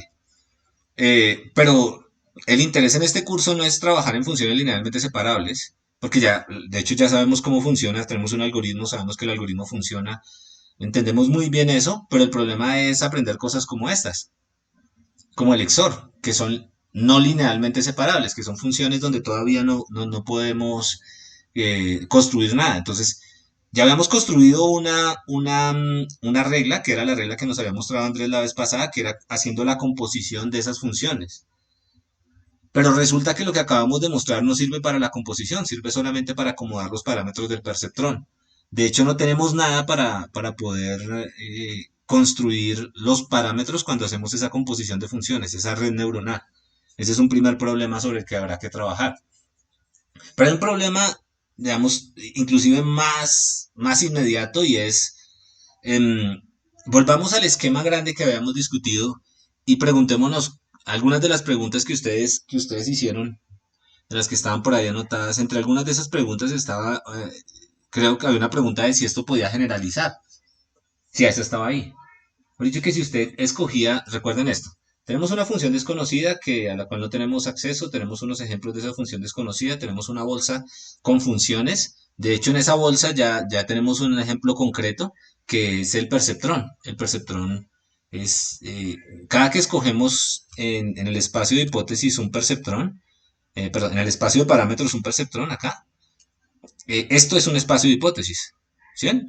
Cada una de estas es un plano que vive aquí en el espacio de hipótesis y el algoritmo de aprendizaje es el algoritmo que nosotros construimos, el que acabamos de estudiar, y la hipótesis final pues es los parámetros del plano que nos da. O sea, tenemos ya un ejemplo muy concreto de esto de acá. Pero una pregunta que uno se puede hacer es, claro, si los datos son linealmente separables, yo garantizo que estos puntos de acá, que cualquier punto nuevo que llegue va a estar en alguna de estas regiones y siempre yo lo voy a poder separar. Pero en el caso general, eso no necesariamente va a pasar. Y si eso no va a pasar, uno se puede preguntar si uno puede seguir aprendiendo. O sea, si uno puede aprender. ¿Qué es aprender? Aprender es encontrar una hipótesis que me aproxime bien la función desconocida. Y volvamos, o sea, vamos a salirnos de esto que ya era muy concreto y vamos a volver otra vez a la abstracción y vamos a preguntarnos si y esto es muy importante, si la función es desconocida, si yo no tengo acceso a la función, si yo no sé cómo es la receta del señor que toma la decisión sobre si aprobar el crédito o no, si yo no sé cómo funciona un cerebro para poder decidir si esto es una A o no es una A, ¿es posible aprender? Y la respuesta es no. Listo, se las adelanto, no es posible aprender. Bajo ciertas condiciones, bajo cierta definición de aprendizaje, si ustedes quieren hacer una cosa particular, lo más natural, no lo van a poder hacer. O sea, si ustedes quieren aprender una función desconocida, la respuesta es no se puede. Eso no implica que no podamos hacer algo un poquitín distinto, pero vamos a tener que pagar un costo. Entonces vamos a preguntarnos si es importante. Entonces, si se puede. Entonces, la pregunta real es, si yo tengo un conjunto de datos limitado, yo solo tengo muestras de entrenamiento, yo solo tengo algunos ejemplos de cómo los clientes se comportan, ¿es posible con esa información que es limitada seleccionar una función, digamos que del conjunto de funciones, una función que sea apropiada. Entonces, no, la respuesta es no y ya vamos a ver por qué. A ver, ya había hecho una. Listo, entonces necesito que hagan resuelvan el siguiente problema de aprendizaje ustedes con sus máquinas de aprendizaje sobre sus hombros, sobre sus cabezas. Entonces, miren este patrón. ¿Sí lo ven? Cada que él encuentra este patrón, cada que ustedes encuentran este patrón, eso corresponde a -1. ¿Listo? ¿Sí lo ven o no lo ven? ¿Entendieron? Mírenlo con cuidado. ¿Ya lo vieron? Si quieren, anótenlo en algún lado. Siguiente. Cada que ustedes encuentran este patrón, eso es 1. Antes era -1 y eso es 1. ¿Sí ven? Espere, profe, le dibujamos. No, pero que ya creo que les pongo la... Así, ya. Ahí ya lo tienen todo. ¿Listo? Entonces, déjenme hacer una cosita acá y vamos a hacer una encuesta. Porque todo se puede hacer con encuestas. Encuesta.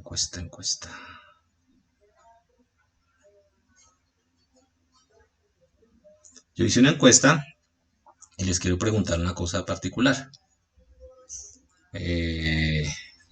Un pursuit de learning. Listo, entonces vamos a llenarla por acá. Entonces, ¿qué pregunta la encuesta? ¿Cuál es el valor de f? De este f desconocido. Listo. Tienen 2 minuticos para resolver la encuesta. ¿Todo el mundo tiene la encuesta? Está ahí en el enlace. La resuelven personalmente, ¿no? No pueden discutir. Dame un segundito. Entonces, ¿qué valor tiene f para este patrón de acá?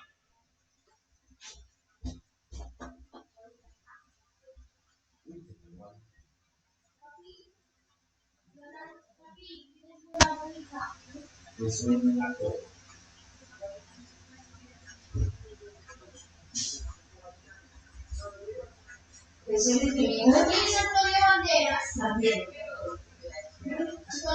también es un actor, pero es como se llama, ¿es latinoamericano o es español? Y Leonardo DiCaprio es de Francia, ¿verdad? ¿Listo? ¿Ya acabaron? ¿Ya la tienen? Necesito que colaboren. ¿Solo 4 personas han respondido? No, ¿qué es esta vaina? Pasa con ustedes. Que su razonamiento abstracto. 6, muy bien. Creo que todo el mundo responda.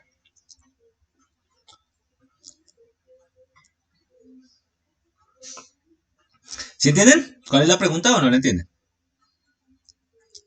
Yo les doy ejemplos de patrones que corresponden a 1 y ejemplos de patrones que corresponden a -1. Y les pregunto, este patrón de acá, ¿a quién corresponde? Eso es un ejemplo de aprendizaje, ¿no? Les di pares, les di, este patrón es 1, este de acá es 1, este de acá es 1, este de acá es -1, este de acá es -1, este de acá es perdón, -1, -1, 1, 1 y 1. Les di puntos rojos y les di puntos azules. Y les estoy preguntando por este punto, ¿dónde está? 12 respuestas.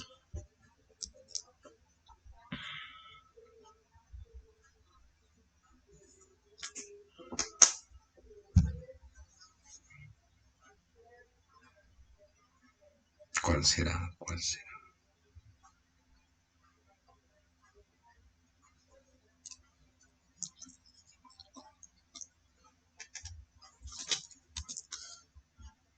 ¿15 respuestas? Bueno, 15 ya es 15 de 22, ¿será? Bueno, más o menos, 16. Bueno, ahí pueden seguir respondiendo, pero... tienen que poner el Y, ¿no? Pilas con el Y. 17. Hagámoslo. O sea, a abrir las cortinas. Ta, ta, ta, tan. ¡Ah! ¡No puede ser! ¿Qué pasó? ¿Quién me cuenta qué pasó? ¿Por qué esos resultados tan raros?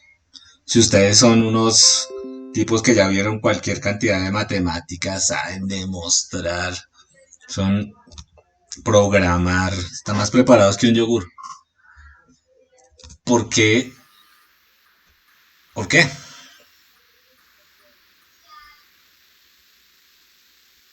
Top Learner Porque no se reconoce el patrón a simple vista. ¿Por qué?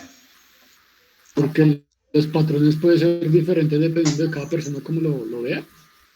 Ah, bueno, porque los patrones pueden ser diferentes. El único valor que tiene una diagonal, aunque girada. Girar el primer ejemplo. La mitad es porque el de la mitad de la primera fila es el que más se acerca. Pocos cuadrados negros. Este muñequito que no sé qué es. Aunque es como una carita feliz al revés. Porque la imagen invertida uno de los patrones. Porque la segunda fila de la derecha dice +1, entonces sería lo opuesto. Porque cada esquina es superior. Cada quien ve lo que quiere ver, ¿cierto? Entonces como... Eso, ¿qué implica? O sea, cada quien ve lo que quiere ver, es lo que dice ahí.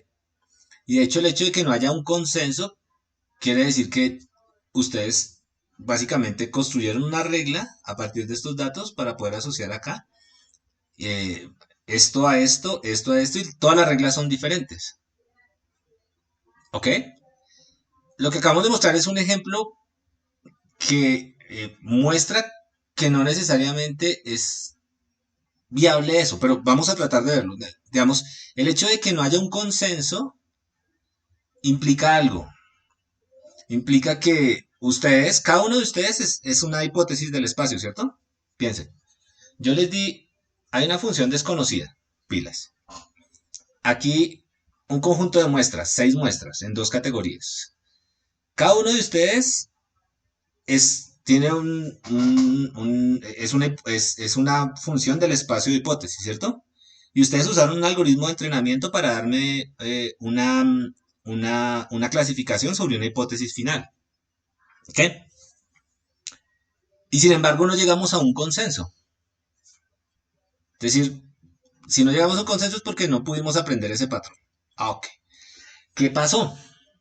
Entonces, la explicación está relacionada con lo que nos dijo el compañero. Tenemos 20 explicaciones distintas de por qué es +1 o -1. Pocos datos. Dice acá. Entonces vamos a ver que el problema no está en ustedes. El problema está en la forma en la que formulamos el problema. O sea, el problema de que no haya consenso es que en realidad no hay una solución. Puede ser eso. Entonces ya resolvimos el learning post. Entonces, como no tenía mucho que hacer, entonces me puse a hacer una hojita de Excel. Pero no se trata. ¿Dónde está? ¿Dónde está la hojita de Excel? Acá. Y vamos a estudiar esto aquí en Excel, que Excel siempre es útil. Ay, que se hizo la parada. Listo, entonces, este es un problema parecido, pero la ventaja de estudiar, vamos a hacer algo que es bien particular, y tiene una ventaja. Si nosotros tenemos un espacio finito, por ejemplo, las esquinas del cubo ¿se acuerdan del cubito que hablábamos del cubo booleano? Estas son como las esquinas de un cubito booleano, ¿cierto? Lo que yo les presenté acá.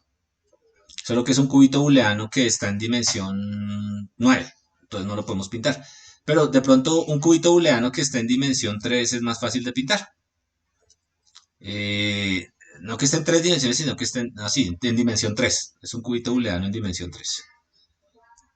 Ok, entonces, atentos acá con este problema. Entonces, esta es la primera muestra, es rojo de diamantes. Esta es la segunda muestra, es, ¿qué es? Tréboles, diamantes. Tréboles, esta es la tercera muestra, esto es tréboles, diamantes y tréboles. ¿Listo? Entonces, la ventaja de esto de acá, de este esquema que yo les estoy mostrando acá, es que yo puedo estudiar esto ahora en un problema un poco más sencillo, ¿no? Porque yo tengo un problema en un espacio que es de dimensión 3, ok, y va a 0 o a 1. Espera que estoy pensando. ¿Cuántos posibles X hay con 3 bits? ¿Cuántos X puedo tener? 8. 8, ¿cierto? 2 a la 3, ¿cierto? Y yo quiero, ese sería como el dominio de las funciones, ¿cierto? Y yo quiero estudiar esas funciones, cómo se mapean a tréboles o diamantes, es decir, a 0 a 1, a 0 o a 1, ¿cierto? Ese sería como el recorrido de las funciones. Entonces, la ventaja de trabajar en este marquito que tenemos acá sencillito es que yo puedo estudiar todas las posibles funciones que van de 2 a la 3 a 2, ¿cierto? Que tienen como recorrido todos los, que tienen como dominio todos los X que están acá y todos los Y que están acá. Por eso lo escogimos, porque es un marco de trabajo, digamos que más trabajable, valga la redundancia. Entonces, estos son los datos de entrenamiento. ¿Qué quiero yo en aprendizaje? Yo quiero aspirar a predecir lo que no he observado.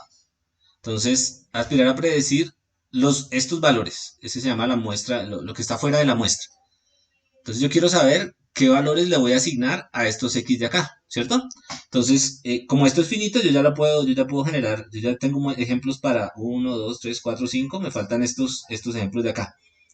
Lo que yo quiero en aprendizaje es construir la función que me manda estos ejemplos a rojos o negros. ¿Listo? Esto no me importa realmente, porque a mí ya me lo dieron. Si yo quiero aprender, yo quiero pasar el examen sobre preguntas nuevas, y estas son las preguntas nuevas. ¿Estamos? De eso ya hemos discutido, pero es importante que lo tengan en la cabeza. Entonces el problema de aprendizaje es el problema de determinar cuáles son las categorías para esto que es acá, que es fuera de la muestra. ¿Listo? Entonces, como el espacio es finito, bueno, como el espacio es ahí de binarios, yo puedo construir todas las muestras de funciones que están en el espacio de hipótesis. Entonces, atentos acá. ¿Qué es el espacio de hipótesis? En el espacio de hipótesis están todas las funciones que pueden mandarnos estos valores booleanos a rojitos y negritos, ¿cierto? Todo esto de acá es igual. ¿Por qué yo sé que es igual? ¿O por qué tengo que dejarlo igual? ¿O por qué lo dejé igual? Pues porque son los ejemplos. Porque son los ejemplos, ¿cierto? Y yo quiero no cometer errores en los ejemplos. Listo. Entonces, observemos lo siguiente. El conjunto de hipótesis que tengo al menos 8 hipótesis, ¿cierto? Yo este de acá lo podría asignar a negro, este de acá negro y este de acá negro. Esa es una hipótesis. Este de acá lo puedo asignar a negro o a rojo, 2 hipótesis. De hecho, puedo enumerar el conjunto de todas las posibles hipótesis que se pueden formar dejando este pedazo fijo, haciendo una asignación correcta para los que están acá, ¿cierto? Ok. Entonces, ¿cuál es el problema? ¿Quién lo ve?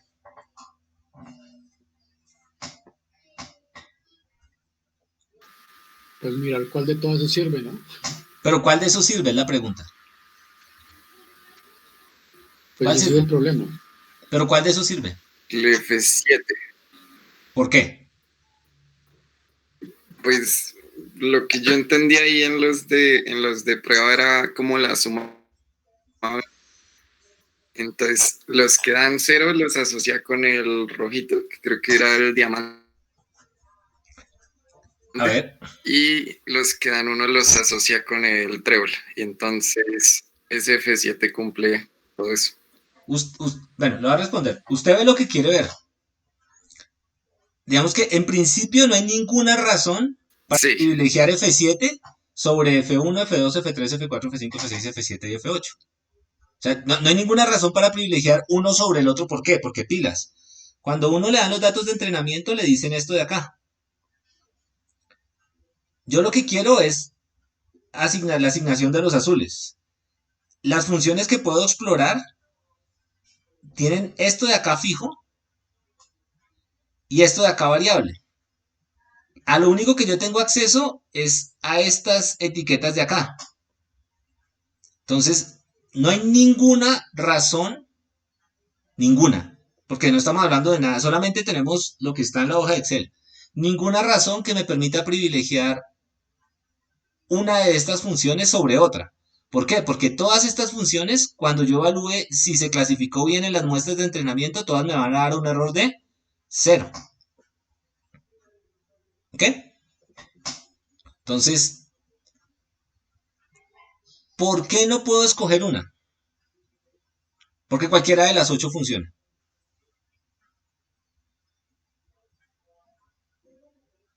Mi problema era escoger una, pero no lo puedo hacer. ¿Por qué? Porque cualquiera de las 8 funciona. ¿Qué quiere decir esto? Que no es posible aprender, que yo no puedo aprender a partir de ejemplos. ¿Por qué yo sé que no puedo aprender a partir de ejemplos? Porque no puedo decidir, porque aprender significa decidir cuál es la función que mejor me va a clasificar estos de acá. Pero en principio cualquiera de estas funciones me podría servir. Y si yo no puedo escoger una, pues de nada me sirve, no puedo aprender.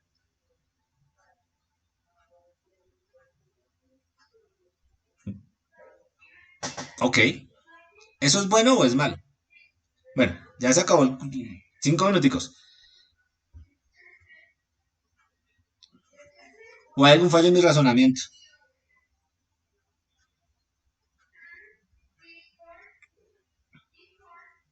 No creo que sea bueno ni malo, ¿no? Simplemente habría que entender, por ejemplo, poner en un contexto el problema de la función y ver cuál nos interesa más.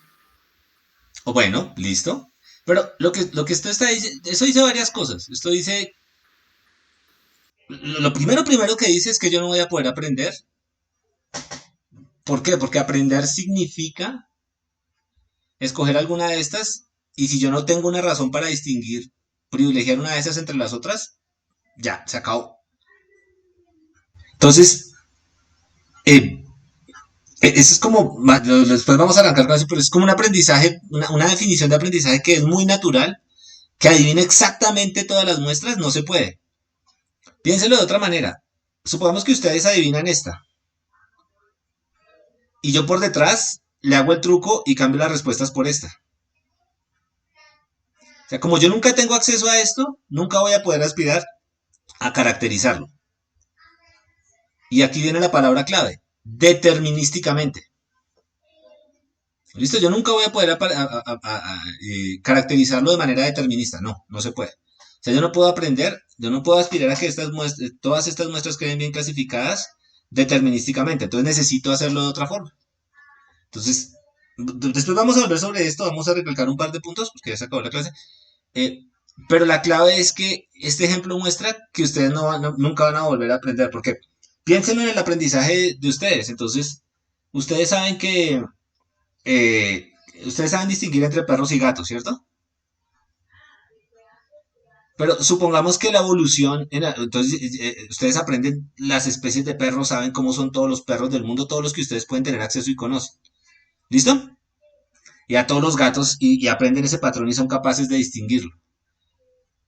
Pero podría pasar, a partir de la imagen, podría pasar, y lo que va a decir el loco, que alguien le haga una cirugía plástica a un perro para que se vea exactamente como un gato, pero cuando usted le haga el análisis de ADN, sea un perro. Entonces usted lo ve y dice perro, y le hace el análisis de ADN y era gato. Podría pasar. Entonces, ¿significa eso que usted no ha aprendido en la práctica? Sí, usted sabe mucho de eso. Pero como usted nunca tuvo acceso al perro que le habían hecho cirugía plástica, pues nunca va a poder decir nada sobre ese perro. Entonces, desde esa perspectiva va a ser imposible aprender. Para ese perro específicamente, o uno siempre va a poder construir un contraejemplo, véanlo ustedes así, donde ustedes no puedan aprender. ¿Listo? Porque ustedes al final tienen que casarse con una de estas hipótesis. Entonces, eso no significa que ya terminó el curso y que no vamos a poder aprender. Significa que nos va a tocar pagar un costo por hablar de aprendizaje. Y ese costo está relacionado con que no vamos a aprender una función, sino vamos a aprender una función que es probablemente aproximada a la función correcta. ¿Listo? Entonces, como es probablemente, nos toca hacer cuentas probabilísticas. Ok, listo. Entonces, dejémoslo por ahí. ¿Preguntas? ¿No hay? Bueno, entonces que estén bien. Hagan las tareitas. Se cuidan. Gracias. Hasta luego. Listo, profesor.